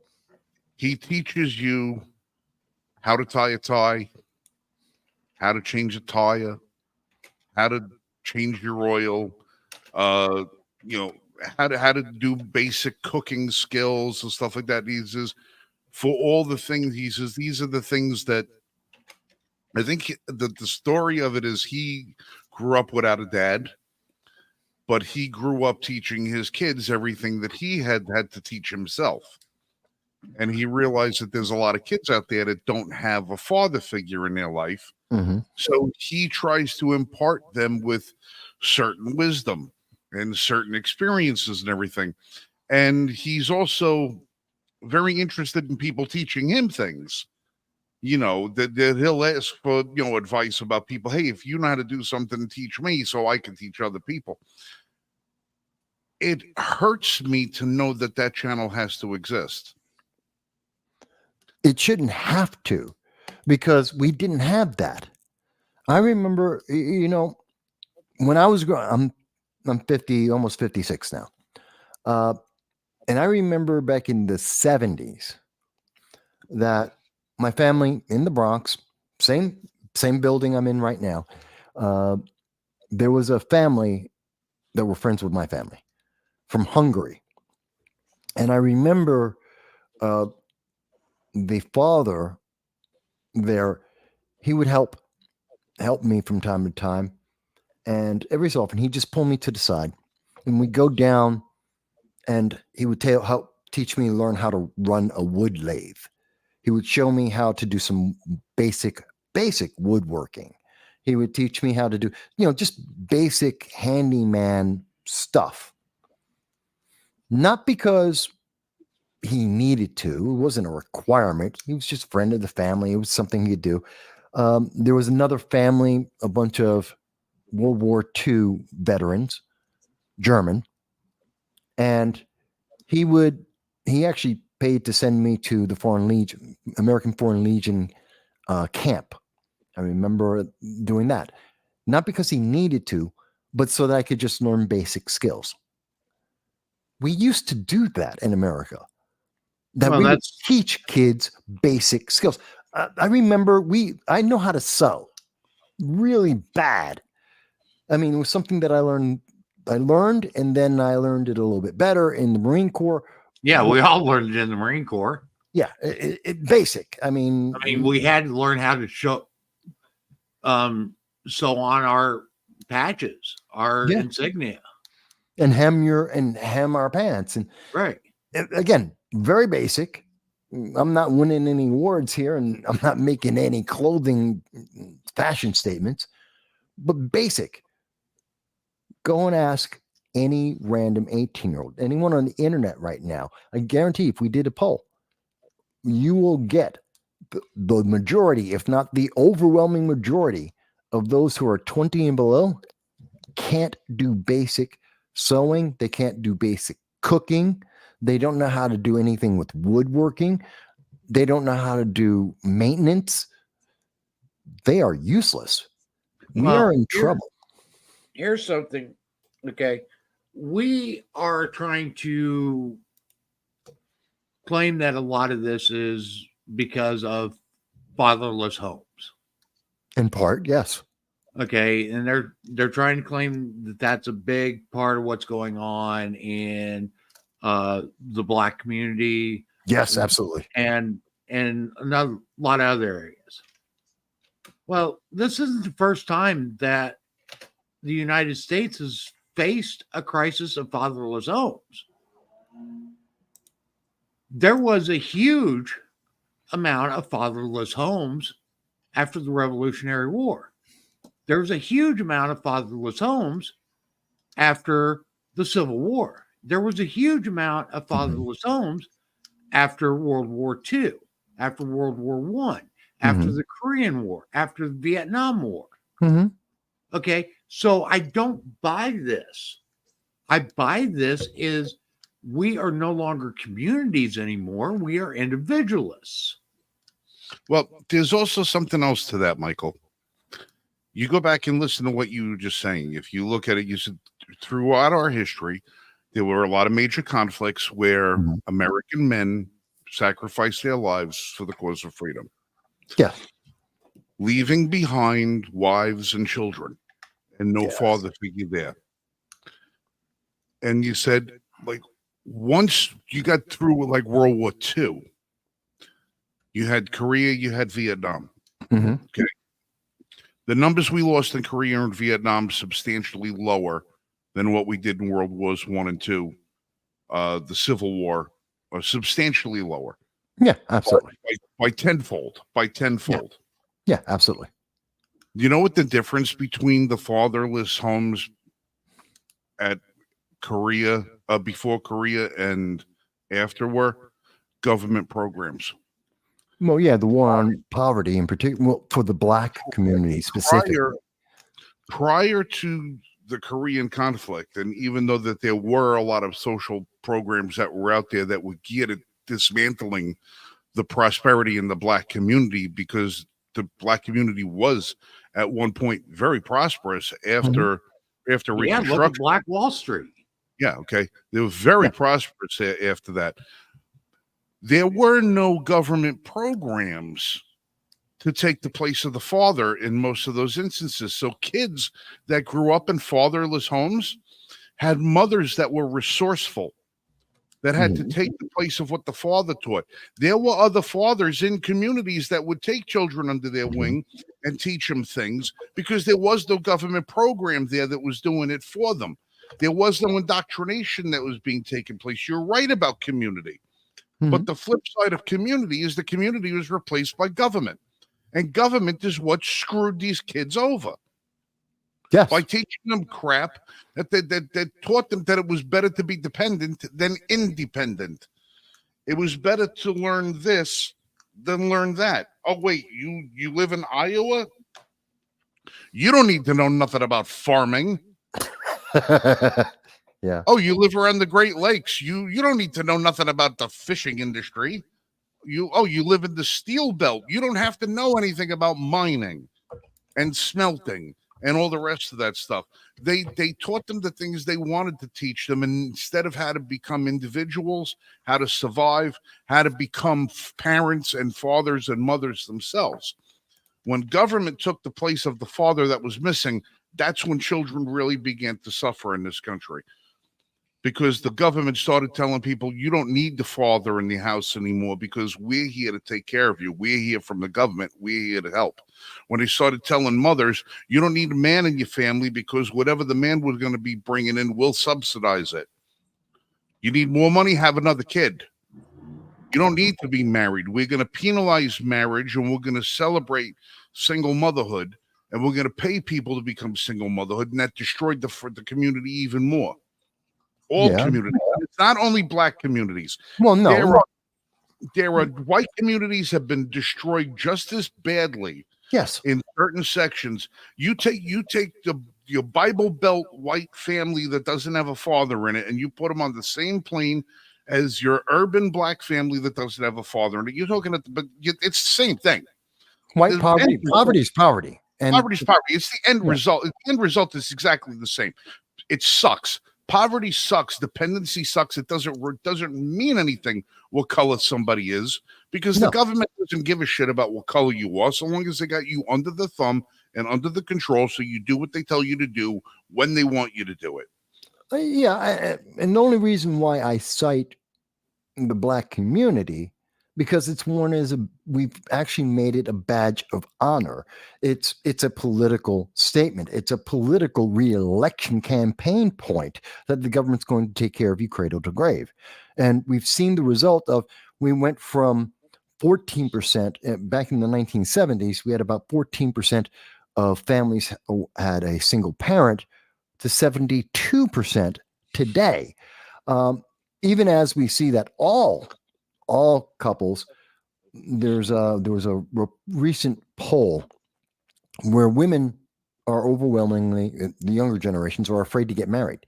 We have this breakdown of our society. And remember, one of the key factors, as an example, with BLM is that when they initially came out on their website before 2018, when they changed their website, when everyone noticed it, it actually stated one of their principles was to destroy the nuclear family. And we're seeing it happen. And it's happening for everyone. The nuclear family is gone. Again, this goes back to what I was saying about the category equity, that you are a category. You're not a human being. You're not an individual. You're a category. And that category, all the categories that make you up are all ranked. And your individuality, your humanity, meaningless. And since you're not human, since you aren't an individual, you don't deserve to have a family. You don't deserve to have a marriage. which is why they try to destroy that. You don't need those things. Why? Because you're not human.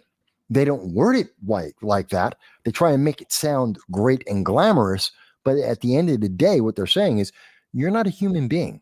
You don't deserve the rights and abilities that human beings get, which would be a family, marriage, a partner, long-term stability, and children that are raised with a potential for the future. You lose all those things. Why? Because you're not human. Because the government's taking care of everything for you. You're not making decisions on your own life. You have no agency. That's the cost. That's the long-term domino that they've completely divested people from. Long-term, what happens? You're no longer human. You're just a bunch of categories, and you don't have rights that human beings have because you're just a bunch of categories. Categories aren't human. Categories don't have rights. It's so, and Mike Bowie mentioned that it's seductive to see how they're doing this, but it's really insidious and it is dangerous, which is why it's so easy for college students to be convinced, yes, we can support genocide. Why? Because you're not human. Well, that's you don't it. have any rights. And that's ultimately that's what it is coming down to. Is it is very easy if we start dehumanizing various groups, whatever those groups be. It is very easy to start to That's funny. Justify the eradication of those groups. All right, quick vote. Quick vote, yes or no. Do I adopt this thing, yes or no? You know you have to, Frank. I'm not into cats, but Lori's not going to give you your choice. You know you have to. We just adopted you one. You don't even have a say in the matter. You know you have to. I know. We just adopted the one 2 weeks ago, and this one just comes up on and I'm sitting here looking. I see my messenger flashing. I look over and I go, oh come on. So you've already lost. There is no vote. You were just told you lost.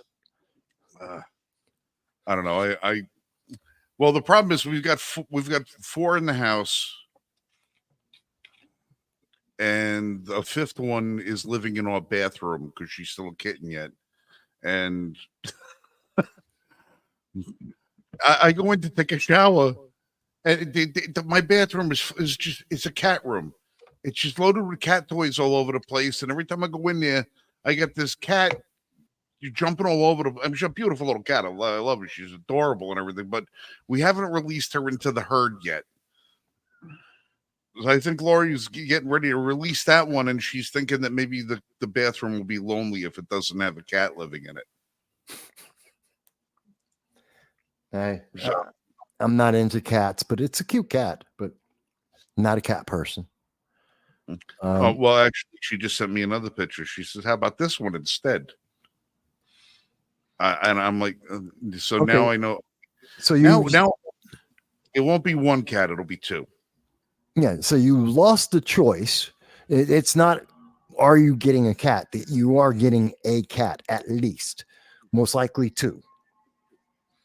Well, it might be this one. I don't know. No, I think it would be the first one. It's I don't want to.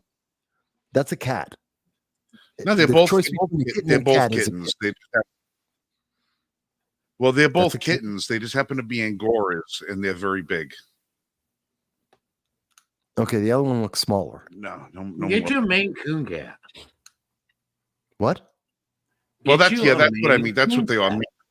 I don't even know what that is. If the next cat I get is going to be a bobcat or an ocelot. That would actually be cool.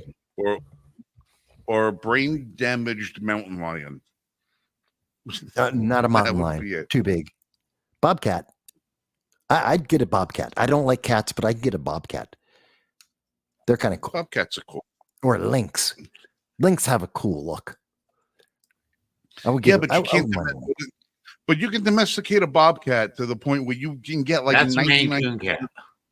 Yeah. You can get like 95% of the feral out of a bobcat if you get them early enough, but a lynx will always be a wild cat. It'll tolerate you, but it will rip your throat out if you while you're sleeping. So That's always every have a cat. guard. That's all cats. No, all cats will eat you if you die. They'll eat you if your dog will stand guard. And this is why I have a dog. This is why I've always had dogs. Well, that's why I have 3 dogs. Oh, yeah. Oh, and that's the problem. Puppies like win versus cats. That looks like my rule. Brutus. I miss my Brutus. Boy, the show went into the house. They get this big. Well, that was my Zeus. Zeus was my English Mastiff. That's a Turkish Kangal. Well, look up Russian Caucasian. What? That's like that's like a Siberian Husky. If you could take a Siberian Husky and cross it with a grizzly bear and then interject them into your worst nightmare, that would be the Russian Caucasian. Okay, because I've seen Russian Siberian Huskies. They're huge. The thing could eat my thigh back when I was in the military. It was enormous. No, 91. Russian Caucasians are not the biggest dogs in the world, but they are by far the most fierce. They come in at about 200 pounds. Okay. And they fear nothing. That's one of those things. That's one of those? Yeah. Oh yeah, I've seen pictures of those. They're like, it's enormous. That's like not a Photoshop thing. That they're just like really friggin' enormous. That's like real. And they're one-person dogs. It will have one master and will tolerate the rest of the family. But eat the rest of the family. No. Those dogs will have one person who's the master, and the dog is one level below the master as it comes to who's in charge of the household. Everybody else is under the dog. The dog looks at everybody as that's my responsibility to protect those things. Those are all parts of the herd. So it doesn't matter. You could have a canary in the house.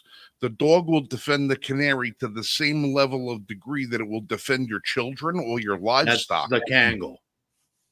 Yeah. But it'll only take orders from one person. Okay. And here's the fun part. You don't get to decide who that person is. The dog picks it. So when you bring one home, the dog figures out who the boss is. Well, see, right up until there, it sounded like my chows. I used to have pure blood chows. And my male black chow was exactly like that. And he loved me. Loved my black chow. He was a good dog. Kangals are herd protective dogs. And they are very independent. They will submit to an alpha figure, but they believe that everybody in their territory are their charge, and they are to everything and everyone and everything in their territory is their charge, and they are charged to protect them. And they will protect them to the death. And you got to be very careful with those dogs about what you introduce to them as far as adding to the herd. You know, like you could add, if you have a bunch of sheep and you add a sheep to them, you know, they're not going to think about other, you know, but if you have one of them and you say, I'm going to bring home another puppy, and you bring home another puppy, he's going to look at that puppy as a threat too. Yeah. Until they established, okay, that puppy's now part of the herd. But if you say, I'm going to bring home another dog, put him in the backyard, and introduce him to Floppy, that ain't going to go well. You open the door. No.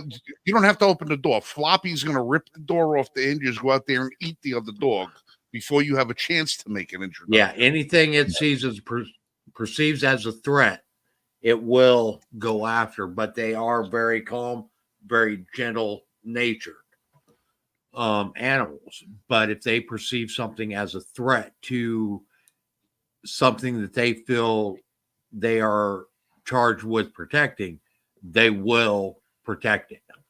That's most dogs, and it's so completely unlike the United States government.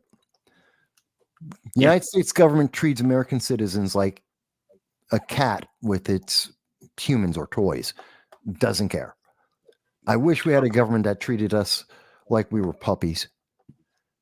That it actually loved us, protected us, worked with us. I want a government that acted like a puppy. That would be even better. That did what we told it to do, that grew up, respected us, and defended us, and didn't try to steal from us. That took from us what we give it, was happy that we were there being the master of that dog, and would do what we asked it to do because it was supposed to. That didn't look at us as pets, but understood that we were the ones in charge. Right.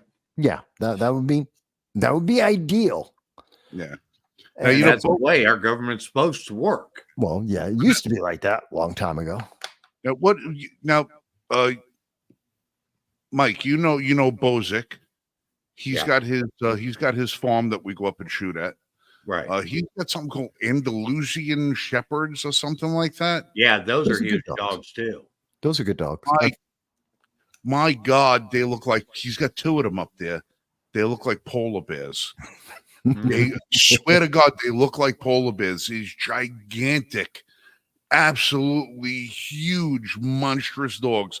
And you look at them and you say, my God, they can't get out of their own way. They're big, slow, lumbering dogs. Well, he's got razor wire fences around the entire perimeter of his place because he's got sheep up there. And his wife does herding with border collies. Right. These wire fences are like 6.5 feet high, 7 feet high, 8 feet in some spots.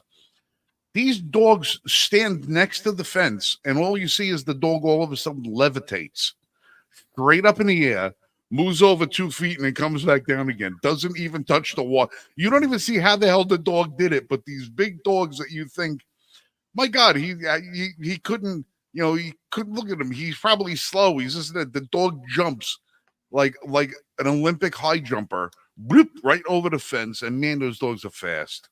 You don't want to get in their way. When they see a threat, man, all you see is a dust trail behind them. And he's got the paws on him are like the size of my hands, and I got big hands. He's got big giant paws. We're beautiful dogs, but very shy around people. Very, very shy. Again, this is how our government should be. This is how our government should be. Yeah. I got an argument with someone about the purpose of the government. What was it said? We should be someone. I was doing a live stream, and it was they wish that the government would just trade with people instead of bomb people, which I think is a fundamental misunderstanding of the world today, specifically, because we have countries like Iran. They don't want to trade with us. No. They don't care about the money. They want us dead. Period. Full stop.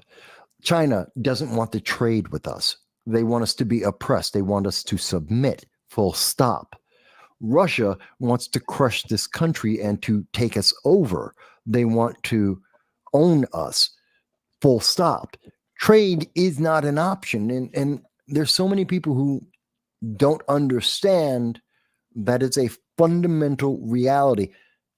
I love the whole rainbows and Pollyanna and, we're all on unicorns and everything's Utopia. Fantastic. Yeah. If we just hug people, everything will be great. No, there are bad people in the world. There are bad governments in the world. And we really need to react and pay attention to this, and we have to pay attention to the consequences. Well, and that's something we have to understand. In order for there to be good, there must be evil. And that's why we have protection. That's why we have the protection.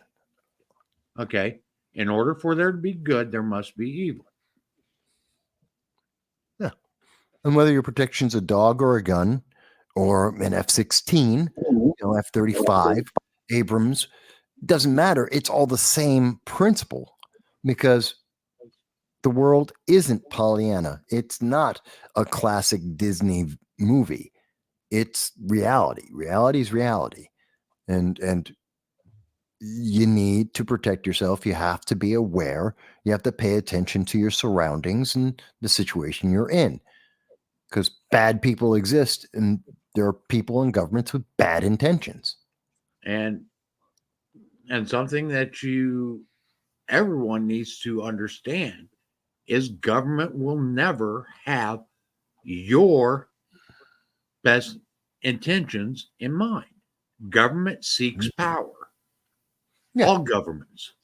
That was one of the reasons why the framers created a government of the people. They figured that the people would temper that quest for power. Well, we haven't done a very good job of it. Yeah. Now, I'm starting to understand, as I get older, I'm starting to understand so much more why, I believe it was Jefferson who was saying, we need a new constitution, we need a new revolution about every other generation.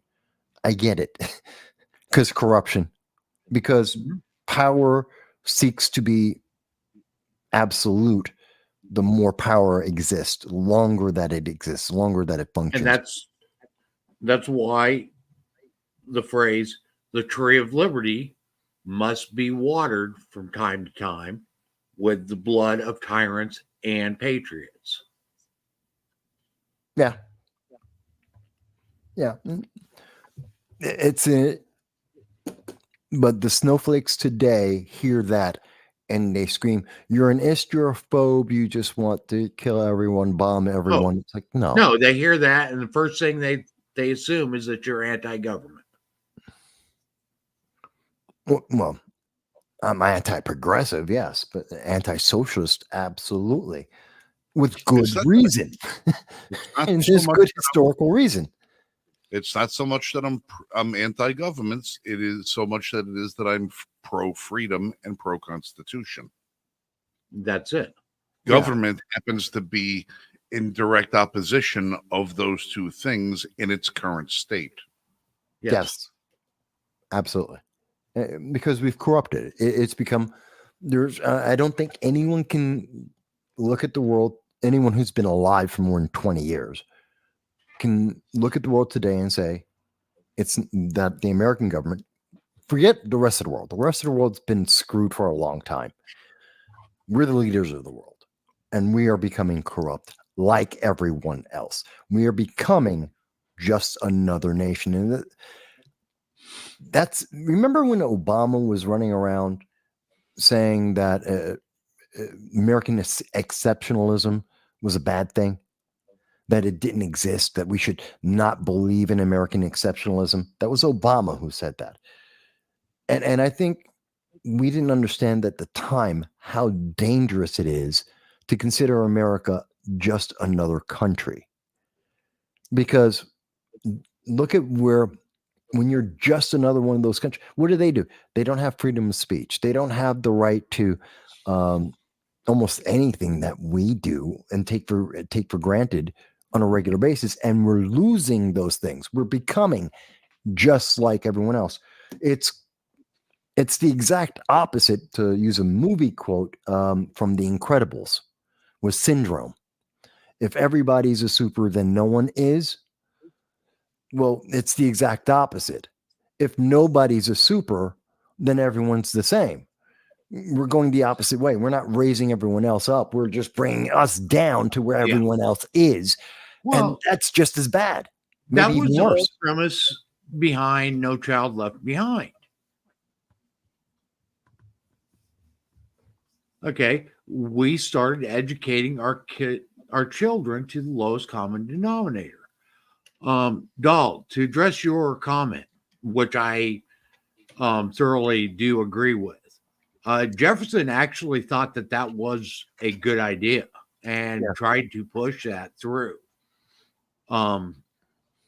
Where 20 years, 50 years, he wanted an automatic sunset on every law. Yeah, redo it all. He wanted to redo it all. And when that law came to its sunset period, then the Congress or the legislative body that was in at that time would either reenact it or they would terminate it, allow it to sunset. Or I think the compromise was the Convention of States, which would have given kind of the same option for the reset button. Mm-hmm.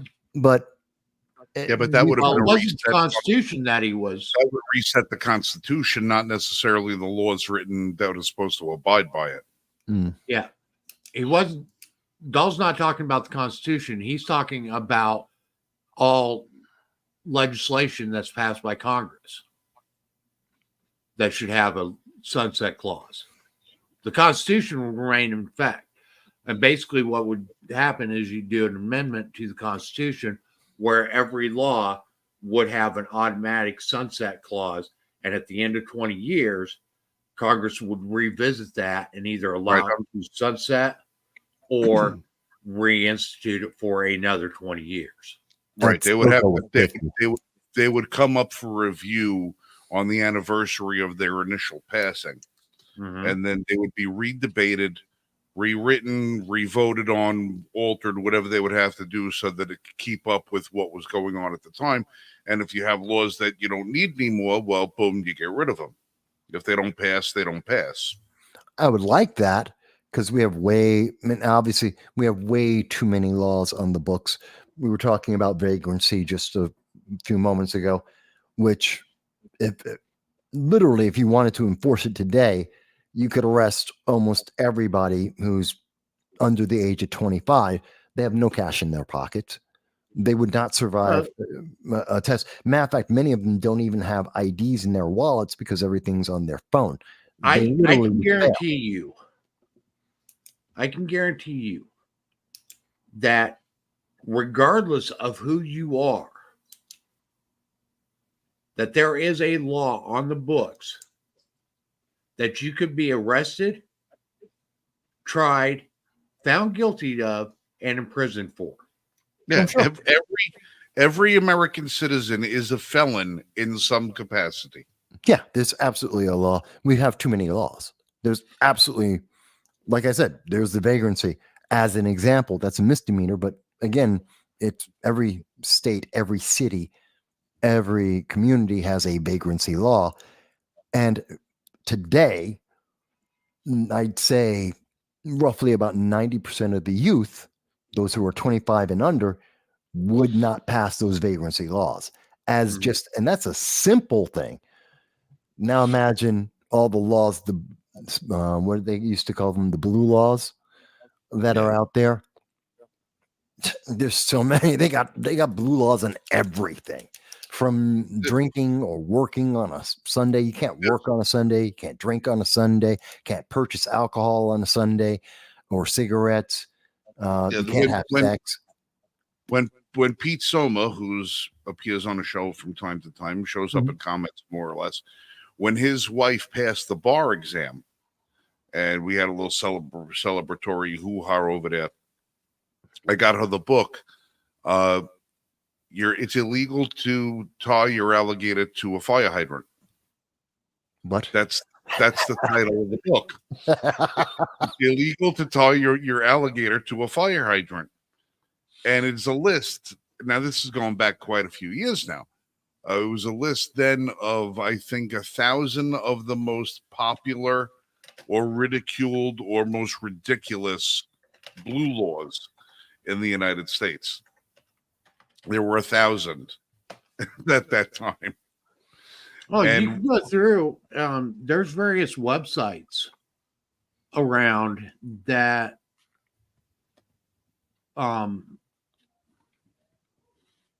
post what is some really asinine laws that are still on the books. Yeah. They may not be enforced, but they're still on the books. Yeah, we don't ever get rid of laws. We just stop talking about them. Right. But the scary thing about those blue laws, though, if you really think about it, if you've got a district attorney or somebody politically who's got a hard on for you and wants to make your life a living hell, and they can't seem to find anything else to file on you, they'll go to the blue laws so they can have probable cause to arrest you for something. Yeah, if you really want to get someone. Because the law is the law. And they will, and all of a sudden it'll be, we are a nation of laws, not men. You know, it'll be that, you know, and they'll use somebody saw you do this, that, whatever else, and it's a violation of the blue law, and then they'll use that as a means to try and figure out how to violate your rights in other ways. Right. You know, and unless we get rid of those things, that's what I mean. It's like, that's why I love jury nullification. You know, because if you have a law that's so stupid, and so, the guy broke this law, but your law is stupid. Your law is unconstitutional. It's stupid. It violates every tenet of freedom that we're supposed to espouse in this country. And you want me to find the guy guilty for doing what he should have done? No, not guilty. Goodbye. You know. Well, and that's one thing that we as citizens in our various communities, we have so many people that try to avoid jury duty. They will come up with every reason under the book or under the sun to avoid jury duty. Well, our juries, whether it be the grand jury or whether it be a trial jury, are our protection against egregious laws. And we need to start looking at juries not so much as the thing that we need to try to avoid at all costs, but we need to start looking at juries as this is our means to repair our nation. The juror in America is just as much a check on government as the voter in America.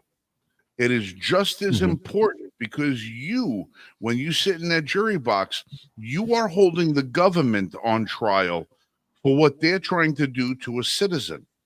Whether what they're trying to do is legitimate, legal, illegal, illegitimate, whatever the case is, you are that person that is holding them in check. They have to follow the rules the same way the citizen does. And when you sit there and you go and say, I don't want to serve jury duty, I don't want to do this, I don't want to do that, you're leaving it up to somebody else. And eventually, one day, you might find yourself as a defendant on something. And you better pray to God. That somehow through the jury selection process, somebody who has an adherence to the Constitution took it more seriously than you did. Because your life is going to be up on the line at that point. Watch what happens within 5 years. I'd say 5 years. They will try to substitute AI into jury trials. Watch it happen. Watch it.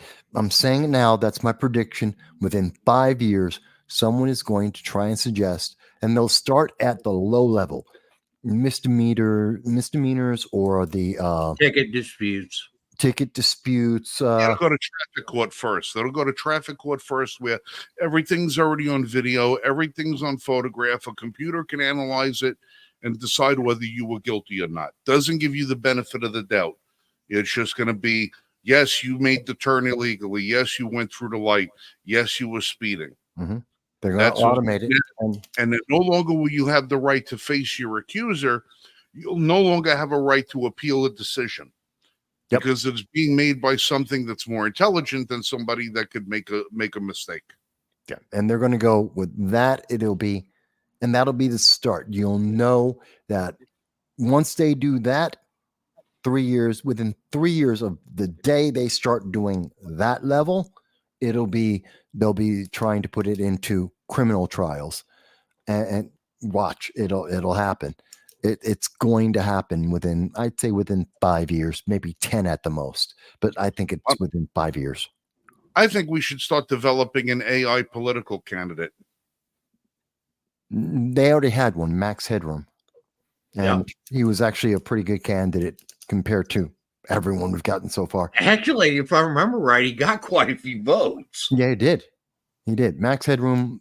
Okay, the young people who are watching this have absolutely no idea. All right. Max had to give you a brief background. Max Headroom was portrayed by the actor Matt Frewer. Yes. In the 1980s, and he was a spokesperson for the Pepsi Cola company. And what he was supposed to be a futuristic individual, and he was made up in all of his makeup and made to have that a very 80s techno funk thing, and he appeared in commercials. Eventually, Max Headroom went on to get his own television series. Yes, 6 seconds. Well, you know where Max Headroom originally came from, don't you? He was actually doing a skit. No. The original Max Headroom was a hacking of WGN in Chicago. No, I did not know about that. Yes. And this is what appeared on WGN in Chicago for about, I think it was about 5 minutes before they were able to take it over. And then this guy was able to hack into another television broadcast studio in Chicago and did the same. Don't play audio. We'll get blocked in the world again. This is not audio. Okay. Oh, that's the picture. Yeah, I remember that picture. Yes. I remember that. This happened in the 80s. Yeah. I remember. And it is still an open investigation. They do not know to this day who did this. This is where Max Headroom actually came from. Yeah, I remember some kind of scandal about that. Kind of. It was the 80s. Now, the question is, did Matt Frewer have ever anything to do with that? Because he went on later to be the person who played Max Headroom. Yeah. In the commercials for Pepsi and all the rest of that. Maybe he may have done it and then just capitalized. It's like an arsonist setting the fire and then watching it burn. Could be. He's never admitted that. But again, we don't know who did do it and how they did it. All I remember about the Max Headroom TV show is it was absolutely stupid. No, it was kind of fun. It was. No. There was a storyline. If you're into cyberpunk, fighter. No, he wasn't a crime fighter. It was a cop show. No, and he was the artificial intelligence. No. Some bullshit like that. No, nothing like that at all. It's if you're into cyberpunk, you'll get it more. Read Mona Lisa Overdrive. He's a AI entity, the first AI and the only AI entity. Matt Frewer is playing a reporter. Max is occasionally helping him do reporting as well as doing his own thing because he's his own entity. And they're basically news reporting against overly powerful corporations. It's a cyberpunk dystopia, which is kind of based on the liberal view of the future and the worst outlook possible, that they hate capitalism. But there's actually a storyline. It actually made sense. It wasn't great, but it was pretty good for 80s TV. Yes, I watched the entire series, and I'm into cyberpunk and Mona Lisa Overdrive, William Gibson. So the more nuanced elements of it, you'd actually have to be into the genre to understand some of the things they're alluding to that they couldn't directly say because it's on national. Again, this was national TV. For those who are younger, you couldn't do Game of Thrones on ABC in the 1980s. You'd never get it on TV. It would never, even HBO of the 1980s, 1990s, you couldn't do Game of Thrones. It would never make it. Oh, no. It'd be considered triple X rated. I'm just waiting for Manimal to come back on TV. Oh God, you gotta be kidding me. Now this is Max Headroom from the TV series. Yes. And that was also when he did Pepsi and he did a couple of music videos. It was very, very, very popular. I loved it. It was actually pretty fun. But again, I'm into that genre. You have to be into the genre to get a lot of the nuances. But it's interesting because, like a lot of forward-looking sci-fi, we're seeing elements of that being today. I mean, everyone likes to point to 1984, but you can also go to Starship Troopers. You can go to a lot of Philip Dick's work, his later work, were very prophetic. Do Electric Sheep Dream. And I don't mean Blade Runner. I mean the book. Read the book. Then see the movie. If you haven't seen, and see the director's cut, and don't see the sequel. It was crap. Read the book. See the first movie, Blade Runner. Read William Gibson. And it's interesting to see their take on the future is so surprisingly accurate, because in each and every one of those cases, what we're seeing is different ways that they're looking at.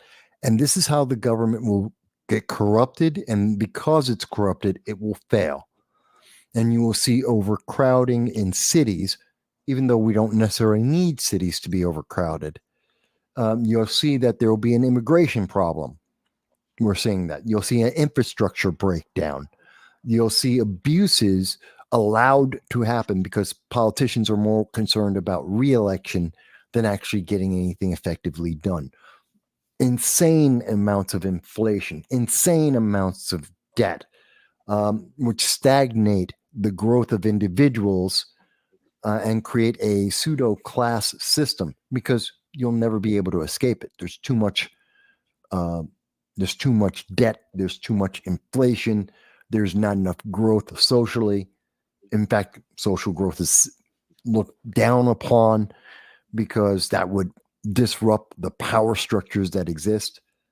It's very interesting. And literally looking at all that, I mean, you can go to Soylent Green is talking about aspects of that, although it's very eco-fanatical, which would make it perfect for Greta Thunberg today. Soylent Green is people? That's the key. But a great film, and it's dealing with aspects of, again, look at the overcrowding, look at the immigration, open borders, look at the abuses of government, people who are in power that allowed this to happen, to allow that corruption to be commonplace, which then leads to additional problems. Yes, they use climate because, climate was, at the time, they were still believing the climatologists fear-mongering coming out of colleges at the time that there was going to be a global famine if we ever reached 2 billion people on the planet. And here we are today at 8 billion people, and the world hasn't stopped eating. So, I mean, Well, there's more food in the world than what people could eat, and we throw more of it away than what could be consumed. It just, corruption is one of the reasons why it doesn't get where it's supposed to go when we send it where we want it to go. But that's beside the point. Listen, guys, it's 11:08 this evening. We're 2 hours and 8 minutes into the show. I'm going to be booking out of here in a couple of minutes, but before we did, I just wanted to touch on one thing as far as New York goes. Now, you guys can discuss the Hunter Biden thing, because you're going to be getting into tax law and shit like that. We haven't even touched into his gun case that is now in a different jurisdiction. I just wanted to touch on the Second District Court of Appeals put a big kibosh on a lot of New York's concealed carry improvement law. It's a little bit of a win, a little bit of a loss, but we still got to go a little bit along the way. They came out and they pretty much said that the whole "your gun is illegal unless we say it is" part of the law is unconstitutional, which meant, like, what New York was trying to do was say that if you were carrying a firearm in any place that's public or private, businesses or churches or anything, that you would be committing a felony unless you had written authorization from said organization that you had, particular permission to carry your concealed firearm into and on the premises of these facilities, whether it's a business, a school, a church, or whatever, because they're all private schools. You're not supposed to carry in a public school, but they're all private schools, and that was each time you entered. You'd have to have new permission each time you entered. Right, because the rules change from day to day. The second Court of Appeals came out and said unconstitutional. You can't do that. There are a couple of other minor provisions that they knocked out of the way that I'm sure we're going to wind up. Though they're not going to even contest them because they were so minor. The one that we didn't get knocked out of there today was sensitive areas. Yeah, no, not the sensitive areas. That one's still going to be disputed. The one that we were trying to get them, I think that was more or less in most importance was the whole issuing, because it's one thing that, all right, issuing. Got your permit, we'll fight where we can carry. That we'll keep fighting with that. This was the good moral standards clause of that they could deny you your permit based on what they glean about your social history. You have to be somebody in good social standing, which means they wanted to be able to review your Facebook, Twitter, any of your social media accounts, all the rest of that, and make the determination whether you were somebody of good moral character. Well, I'm sorry, but I don't want the person sitting there who's going to rubber stamp whether or not I get to exercise my constitutionally protected civil rights to be the person to decide whether I have a good or not moral character when they got a bumper sticker on the back of the car that says I support late-term abortion. You do not get to determine what my moral character is or what the moral character of anybody else is. All you have to determine is if I'm a prohibited person by law, meaning am I a felon? If I a felon, have I not had my rights given back to me? Am I prohibited person? If I'm ineligible to carry a firearm, you have the right to deny the license as it stands today. You should not have the ability to deny me my civil rights based on what your perception of my morality is, because morality is subjective. Well, it's a purity test. They're trying to institute a purity test. Are you pure enough for me to say yes? And you can never, it's easy to say you're not pure. Oh, you support Israel, not Hamas. You voted for the wrong guy. You voted for the orange man. You believe in MAGA. You don't want crypto. I mean, there are a billion and one things. You didn't go and march with BLM. You marched with BLM, but you didn't try and burn down a building. You'll never pass the purity test. Right. I don't want the state being the arbiter of what my morality is. We are the arbiter of what the morality of the law is. That's why when you pass laws that we don't like, we subject the elected officials to being pulled out. We throw you the hell out. We don't like what you did. We get rid of you. It's not for you to decide which one of your citizens agrees with your moral code of conduct. If we're a felon or we're not a felon, that's the issue for me. The whole sensitive area things, listen, that's going to all shake itself out over time. We'll beat all of that because we'll have the evidence that says, oh, you don't want us carrying here. Well, look at what happens when you don't. And Bobby Gunslinger, who doesn't give a shit about your law, decides to go in there and start killing people, Specifically because he knows no one's carrying there. Yeah. Well, you know what? There's going to be enough Jack Wilson challenges out there and enough Stephen Willifords out there to show why that's a bad idea. to restrict people's rights from where they can carry. So we'll beat them on evidence. I want to beat them on this whole thing that they don't get to judge who the hell we are as people. Well, besides one of the objections wasn't just the purity test, but also the invasion of privacy. It's a Fourth Amendment violation. The government has no need nor right to find out what I do. That's not in the prerogative of government. Government has no need of, oh, gee, what do you feel about movies, TV, personalities, politicians, political preferences, dating? They have no need to know any of that. I don't care if you're running around trying to get handwritten copies of Mein Kampf that were, signed by Goebbels himself. It doesn't matter. That's your private life.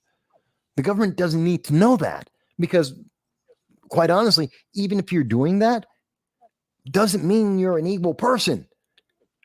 There's that great example of that TV show, CSI, I think it was, where the one guy is going around and he's a Adolf Hitler. Many people may or may not be aware. Early in his life, he wanted to be a painter. He made a lot of paintings. Mm-hmm. He wasn't very good at all, but he did make paintings, and there are people who collect his paintings. And this one TV show, I'm forgetting which one it is. It's one of the detective ones, and this guy actually authenticated whether or not something was an actual Adolf Hitler picture, and he also was a collector. He would buy them very often. He would buy them. That's one of the things. And so throughout the entire show, this actor, the guy who's doing it, the collector, he was the same guy who played in Star Trek Voyager as the medical doctor. And he says, come, no, you really need to see my collection at the end of the show. Let me show you the collection. Let me show you why I'm collecting Adolf Hitler. Because the assumption is, of course, he's just this evil, bad, right-wing lunatic. It's a collection of jars with ashes. See, he collects them to burn them, to eliminate them from existence, which is why he always wants to make sure he has the authentic, because he's destroying the reality, that what actually truly existed, which is why he became an authenticator. So he could know this is what that evil dictator created, and I'm going to destroy it. And that was his pleasure in life. That was his purpose in life. But if you're the government looking at this, if you're looking at this from the way people like to, some government official is going, oh, well, should this guy get it?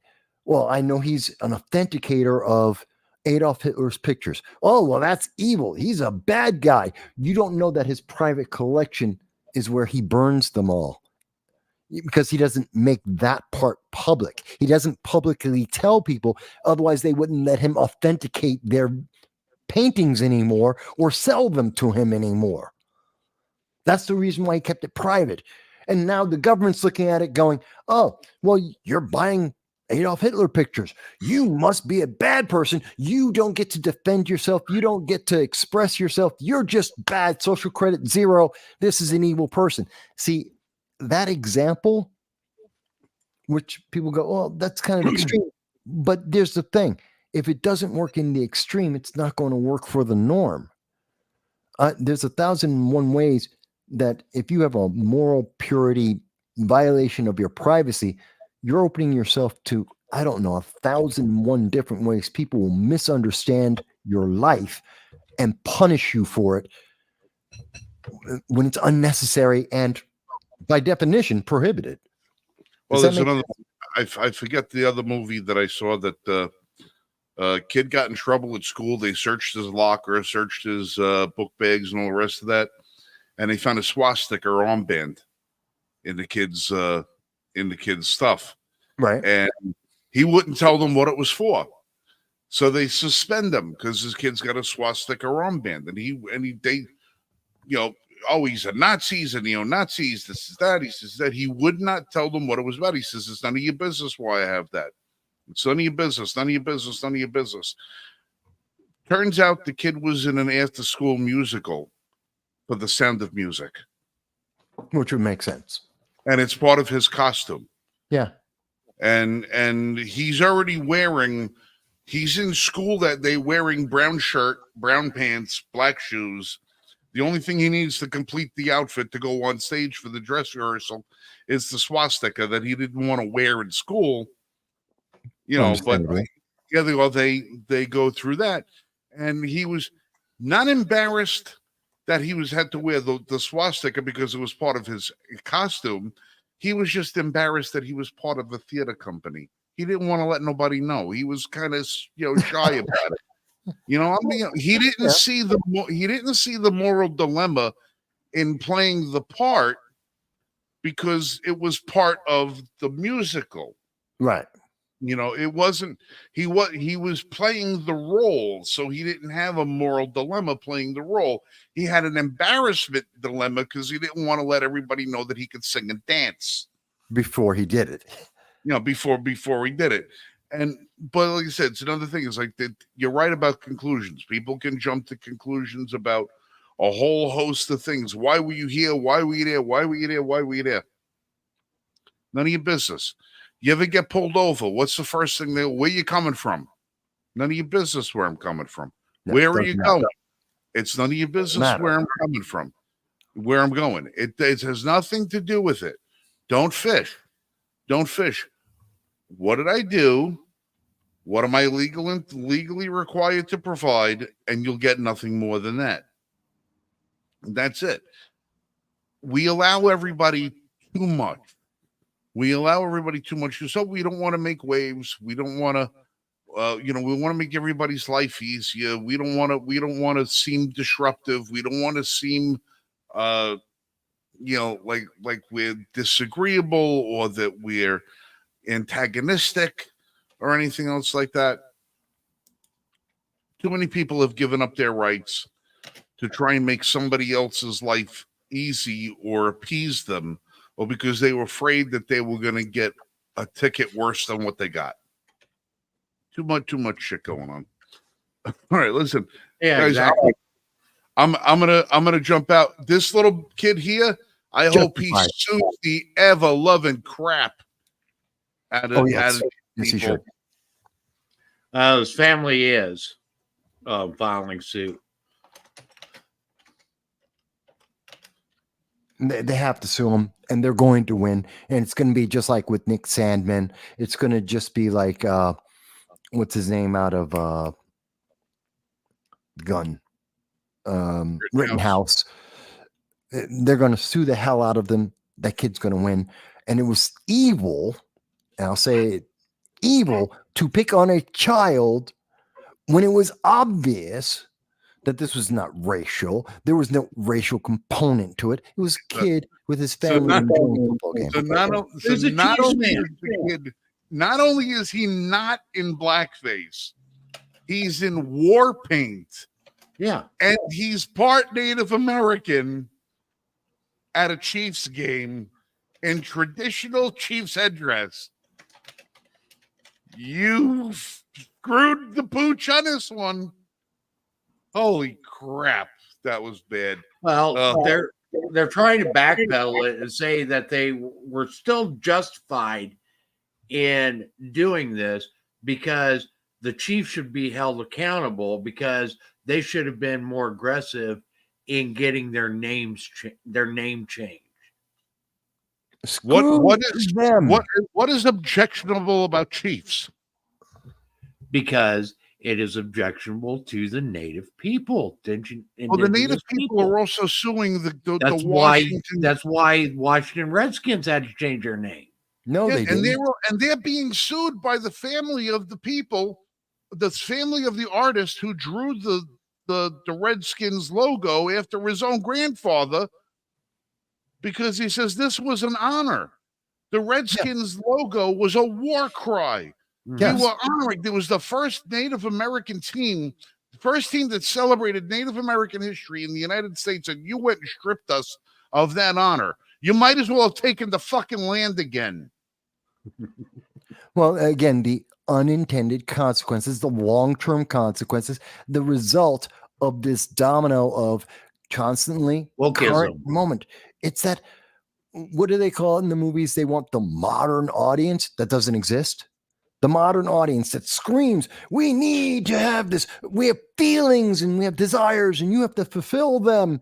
Not that we're actually going to pay for anything. Not that we're actually going to consume anything. Not that we're part of the fan base of anything. We just have a temporary, momentary desire and you need to fulfill it without considering any of the consequences of this, because the fans don't want this. The rest of the audience doesn't want this. But they're just filling it. They're just going to swamp. But those political activists asked for it. Yeah, but the political activists aren't your fan base. They're not the ones that are paying for the products. The reason why Star Wars lasted 40 years isn't because of some political minority screaming every day. It's because everyone in the world enjoyed it. Lord of the Rings has been around for almost a century in 60 different languages, beloved by people of every type, without ever once having to have people see myself represented in the book. It's just a damn good book. It's that same mentality. Oh, but the kid can't go in red face. Why not? Of course he can. That was a decision for his father to make. His father, sitting right next to him, made the decision, said, it's good for my kid. You have no right. Your feeling is not his obligation. He had his own feeling. He said, it's good for my kid. You don't have to like it. But not only did you say, I don't like it, you then lied about it. And you besmirched that child. You besmirched that family because of that individual writer's personal feelings and manipulation.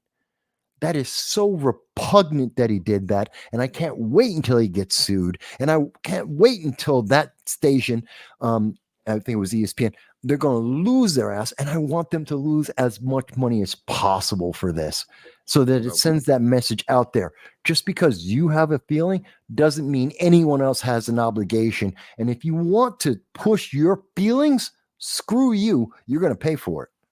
I'm just the dude playing a dude disguised as another dude. All right, listen, I'm jumping out of here. You guys can finish the discussion. I have dogs downstairs that are screaming, and I'm the only person here who can take them out tonight. So I'm going to leave you guys with my fond farewell of shoot straight and be safe. I'll see you guys next weekend. Don't forget about our coffee. Until then, what's that? Don't forget about our coffee. Oh no, I'm going to leave that up to you. I had to plug all that stuff last week. It gets to do it tonight. I got to go home and I got to go downstairs and do some other stuff. But listen, www.l1f.us. Make sure you stop there, become a member, and all the rest of that good stuff. If you're on the Gundies, if you're paying attention to the Gundy Awards, that's www.gundies.com. The Gundies, our good friends, the Berry family over at 5150 Rifles, have been nominated for Most Innovative Product Line of the Year. So if you guys want to go over and stop at the Gundies website and create an account, you can vote in 15 different categories, but in that one particular category, we want to show some love and support for 5150 Rifles that they've always done good by us. They do. And we're not saying because they're friends. The Second Amendment community is kind of weird. For years, we've heard everybody talk about, we want innovation. We want to see innovation. We want more of this, more of that, more of this, more of that. 5150 Rifles has produced some of the most innovative products, the biggest, most drastic, and useful changes to the AR platform since Eugene Stoner came out with it in 1953 and 56. What they've done is amazing. I have a few of these in my collection. You've seen them reviewed on our YouTube channel. They make amazing rifles. They're an amazing company, 100% American made. They are the most innovative.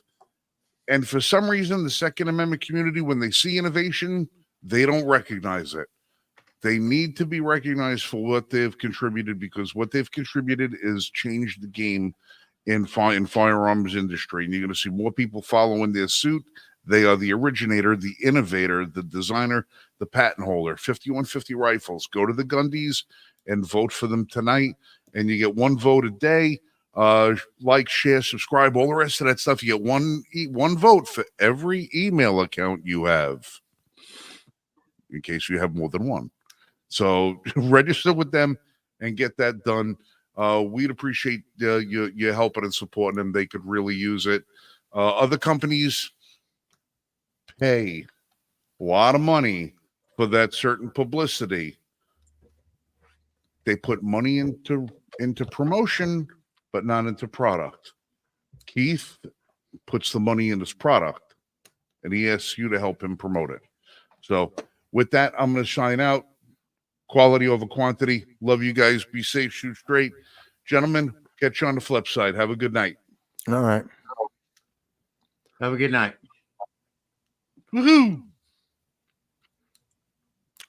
So, in terms of the coffee, by the way, if you're up at night like I often am, 2, 3 in the morning, tracking down these stories, it's whatever issue is important to you. It could be finding out about the latest way abortion, late-term abortion. Your state's trying to convince you that late-term abortion up to the moment of birth is a good idea, and you're like, that doesn't seem to make sense to me.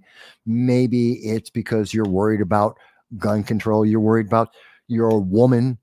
You're, I don't know, 5'2", weigh 115, 120 pounds, maybe 90 pounds.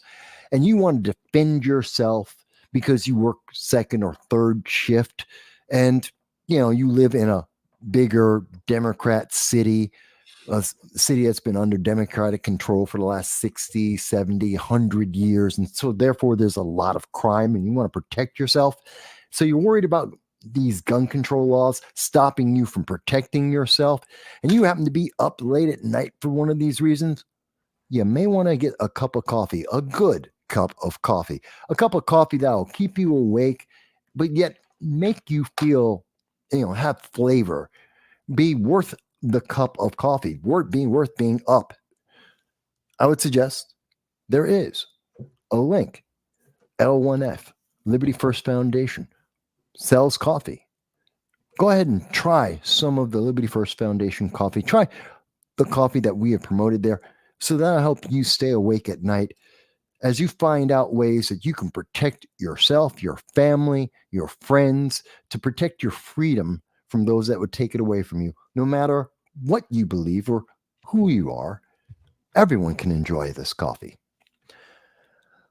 I think you wanted to mention something like that. Is that right? Mike, did I get that right? Did I get that right? Yeah. Sorry,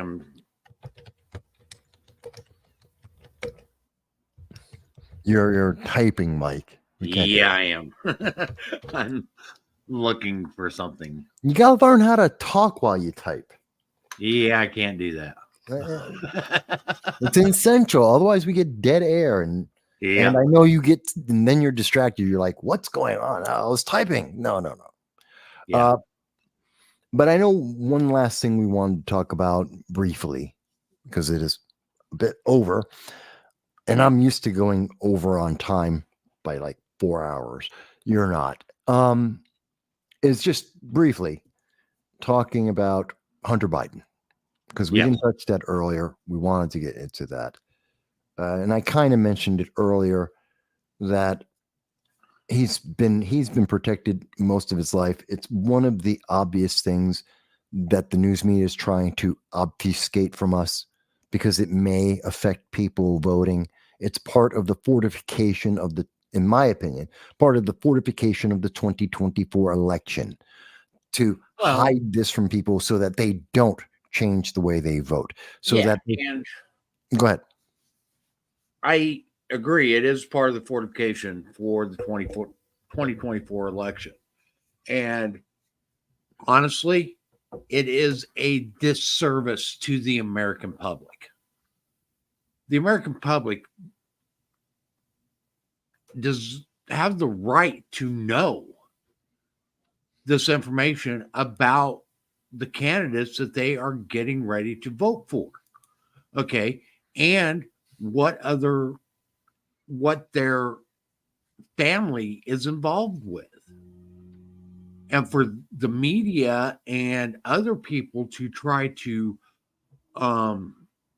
hide that information and knowledge from the voters is a travesty. Yeah. Well, it's more than travesty. It's a willful manipulation because it is a deception. It is. And that's it. And that's where it gets really bad because this is intentional. They know. I mean, come on. Joe Biden knows what's in his bank account. His son knows where he got the money from. He knows that he forged the documents. He knows that he threw the gun away in next to a school. He knows the crimes that he's committed. He knows the people he spoke to, the phone calls that he had. Joe Biden knows the phone calls that he was on along with his son, influencing foreign nations and foreign businesses. They know this. This is willful, that they willfully lied. There's no other way to say it. They lied because they promised us didn't happen, doesn't exist. And yet we have evidence. We have the bank accounts. We have the emails. We have the phone calls, the text messages. You can't tell us it didn't exist when we have the evidence and they're telling us, don't believe your eyes, just believe what we say. That's evil. Yeah. And I mean, the information that is on Hunter Biden's laptop that they keep trying to claim is Russian fabricated. They're back to that again. It's already been verified by everyone, including the New York Times. It took them 2.5 years. They verified it. We've always known it was real. Okay. I mean, they are literally trying to jump through so many hoops to try and protect this person. Okay. Namely, Joe Biden and Hunter Biden and the rest of his corrupt family. They are literally trying to jump through so many hoops. Why? Because they hate Donald Trump. I don't think it's because they hate Donald Trump. It's that. No. Hear what I'm saying. Donald Trump is a bonus. The fact they hate Donald Trump is a bonus to why they would want to hide this, because they want to win the election. But it's also because I think it's they don't want people to know how they're being manipulated, how they're being lied to. Because in admitting that this is real, so you were lying to us the whole time. You were using the American people, the influence, the power to benefit your family. Your bias is, there's no way of excusing that kind of bias, that kind of abuse of power. You're not empathetic. You're not the what does he always want to say? He's the grandfather of America, which is stupid. Yeah. But you're none of those things, and everything, and therefore we have to question everything about, if you lied about something as basic as this, something as verifiable as this, what else have you lied about? What else? And who else knew? You're not doing this in a vacuum. Besides the businessmen, besides the banks, you mean no one in the Obama administration knew that Joe Biden was getting these checks? No one in the vice president is getting checks from China. You mean nobody knew that? You mean nobody knew that Hunter Biden was making these calls and Joe Biden, the vice president, was scheduling time to be able to make these phone calls and write these emails? Nobody knew that? He bragged about it. Exactly. Joe Biden bragged about it. Yeah, and that's the thing. Let me check the private messages. I checked. Yeah, Adams basically came back and said that his trip to DC over the immigrant crisis was fruitless. Oh, that's not good. Well, we knew that, okay, because they don't like Adams now that he is actually bringing to light the catastrophe that they're having with the borders. Well, it's the same thing. It's very much tied to what we're seeing with Hunter Biden. Hunter Biden's being protected for the same reason. They don't want to bring to light a reality that would interfere with the 2024 election, that would interfere with maintaining power, that would alter the trust, which has already been destroyed, the trust that remains in the public in these elected officials in their seats of power. But they forget that we don't, it's so obvious, it is so blatant, and it is so verifiable. They've already eroded the trust. The trust doesn't exist anymore. No one is sitting, even Democrats, even diehard Democrats are sitting there going, that doesn't make any sense. Of course, Biden knew about this. Of course, this was peddling influence.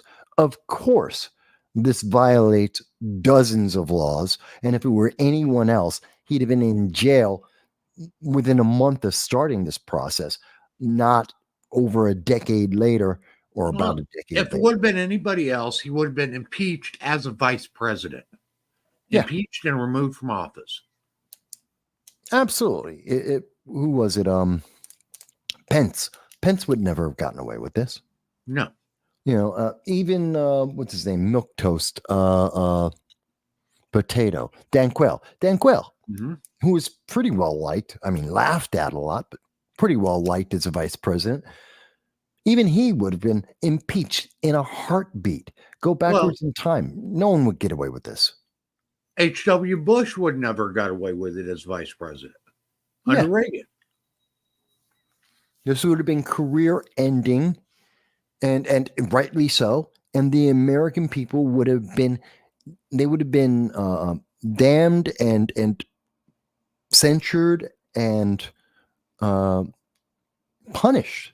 Yeah, because they should be. Well, they would have been removed from office, and it would have also been, they would never been able to hold public office again. Yeah, there was something that was said during the censure or the discussion about the censure of Jamal Bowman, which was justified. He deserved getting censured because he purposefully broke the law. And one of the Republicans, I forget her name now, was saying, you broke the law. Even a week after the fact, when you got caught and then said, well, it was a mistake. You didn't apologize. You said it was a mistake. Yeah. So you didn't take accountability for it until you were forced to take accountability after you had already been caught and it was already known that you did it. But the fact is, no matter how far down the line you go, the initial fact is you broke the law. You should be punished. That is essentially it. We're watching people dance as fast as they can, trying to figure ways to spin. Hunter Biden broke the law. Joe Biden broke the law. No matter how you spin it, no matter how fast you dance, he broke the law and should be punished. Here is another thing on censure. Okay. It used to be, and I don't know if the rules have changed or what's going on, but it used to be if there was a vote held and you were censured as a sitting representative or senator, there was to be an immediate vote after that to determine if you're going to be removed from office or not. Change the rules. Yeah. They don't do that anymore. No, they change the rules. Okay. Sure. And that in of itself is another thing and our government not holding itself accountable. Yeah, I think they changed those rules after Charlie Rangel had his ethics violations for his mistake, as he said, with his $1 million rental properties that he owned, and forgot to mention it to the IRS and forgot to pay the taxes on it. Oops, what a mistake. And I believe that's when they changed the censure rules. Yeah. I could be wrong with that, but I believe that's when they did it. And that's wrong. Yeah. I mean, outright, that's wrong.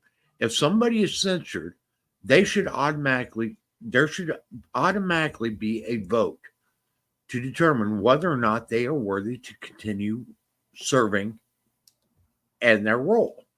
Well, yeah, because you've gotten to the point of high crime. That's why they were censured, which would then default to high crimes, misdemeanors, which would be the criteria for impeachment.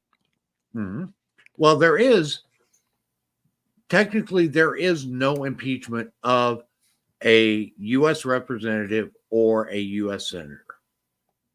Okay.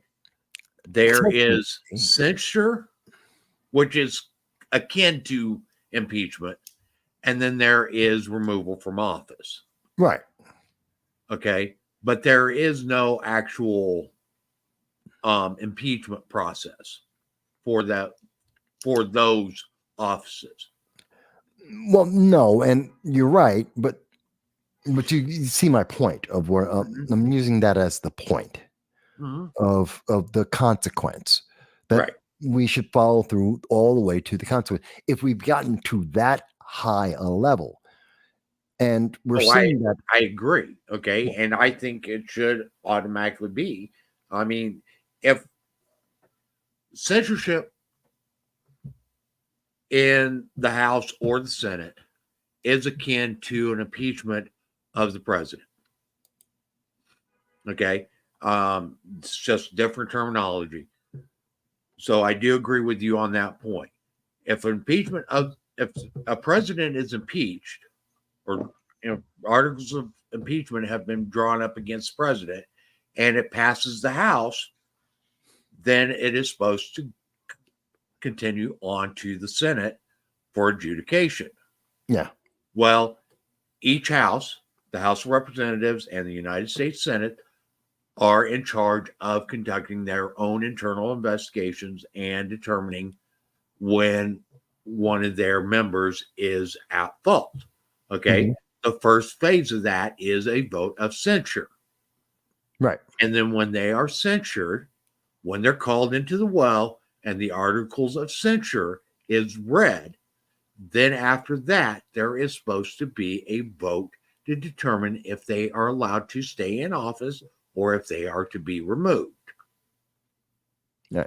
And they can be removed on a 2/3 majority vote.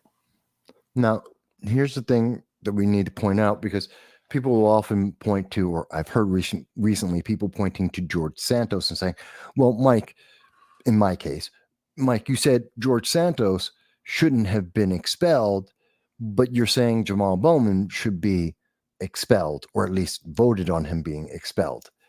Here's the difference. George Santos didn't break a crime. He didn't commit a crime. There's no crime. There's no penalty. There's no deception, lying to people. That's bad. That's moral. And that may allow people to not vote for him, to reelect him. That's a separate issue. But there's no high crimes or misdemeanor. There's no high crime, no misdemeanor. Yes, he lied. Lying is not, unless you're sworn under oath, you're not committing a crime. That's not perjury.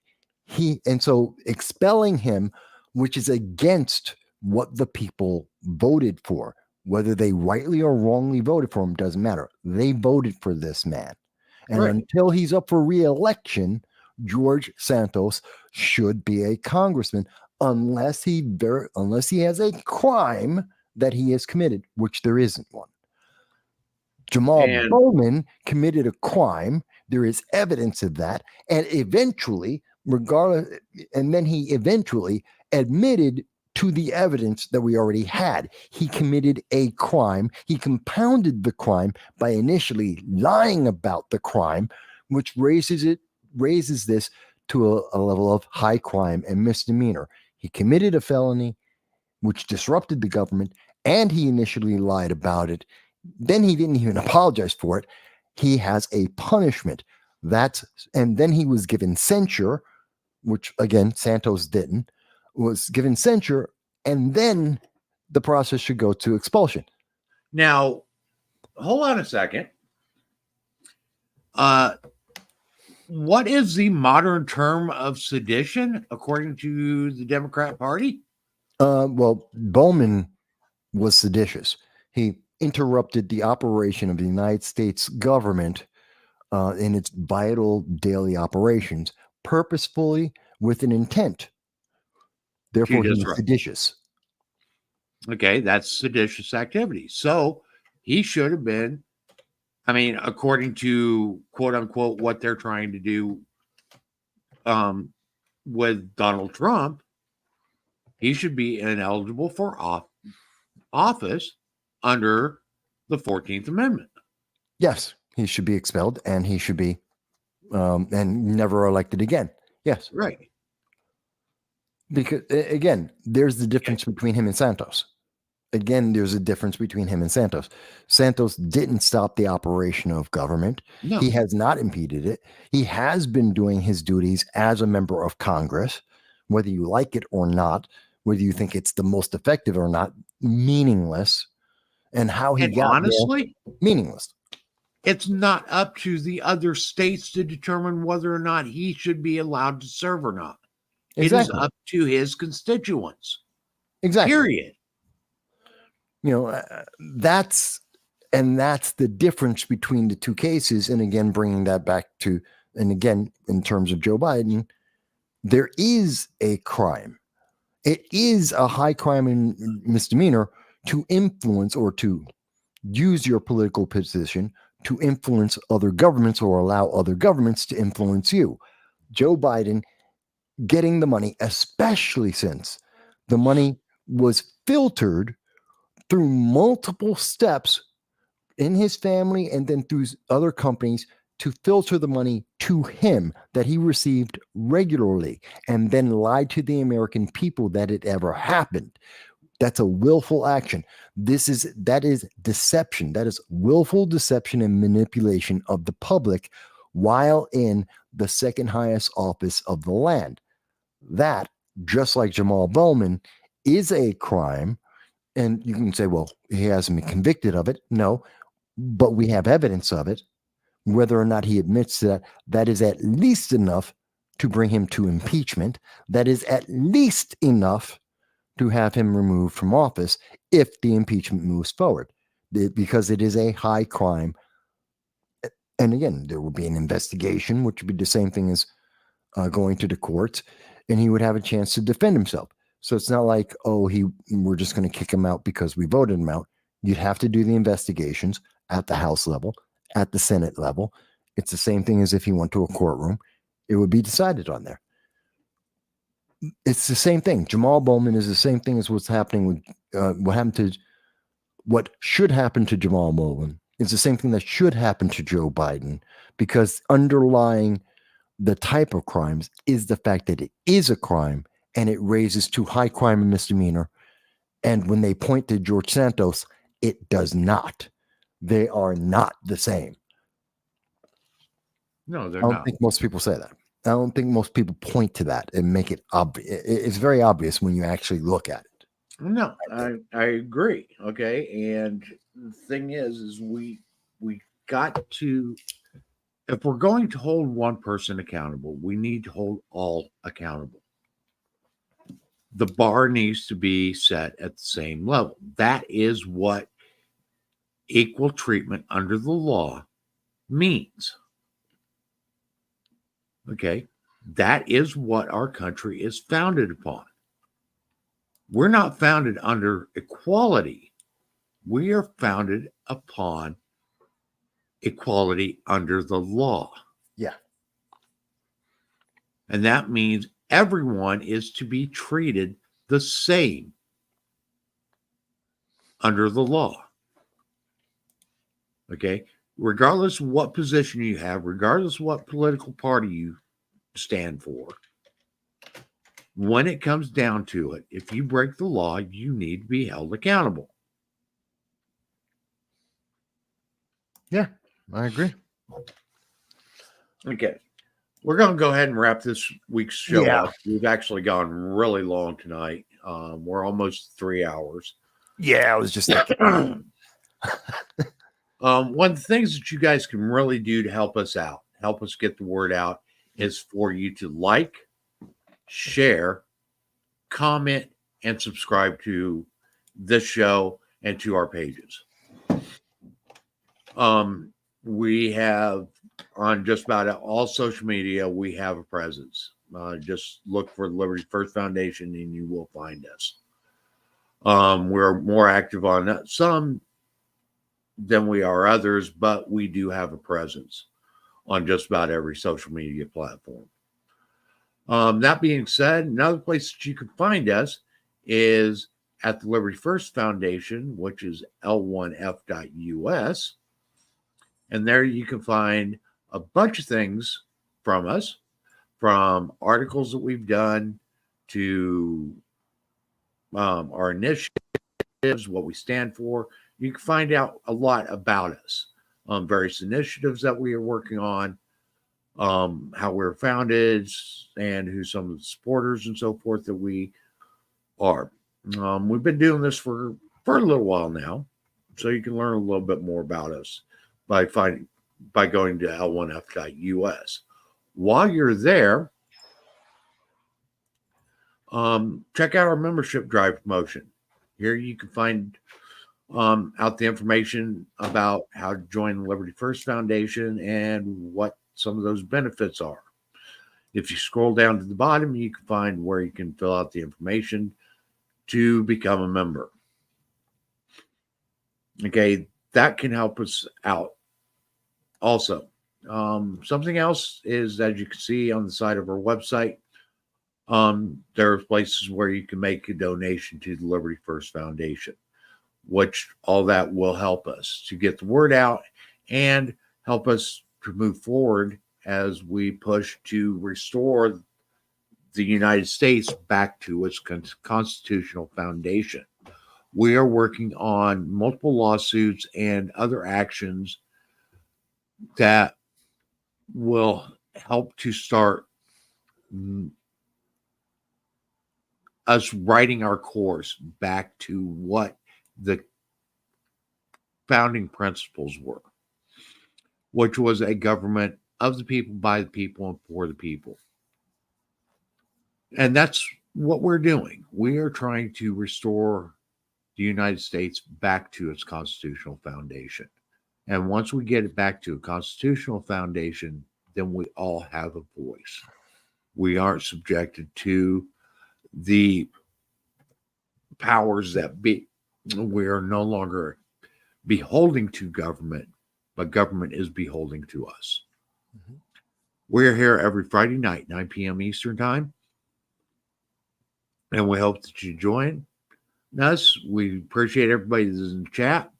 Thank you, everybody, for watching, and we will see you next week.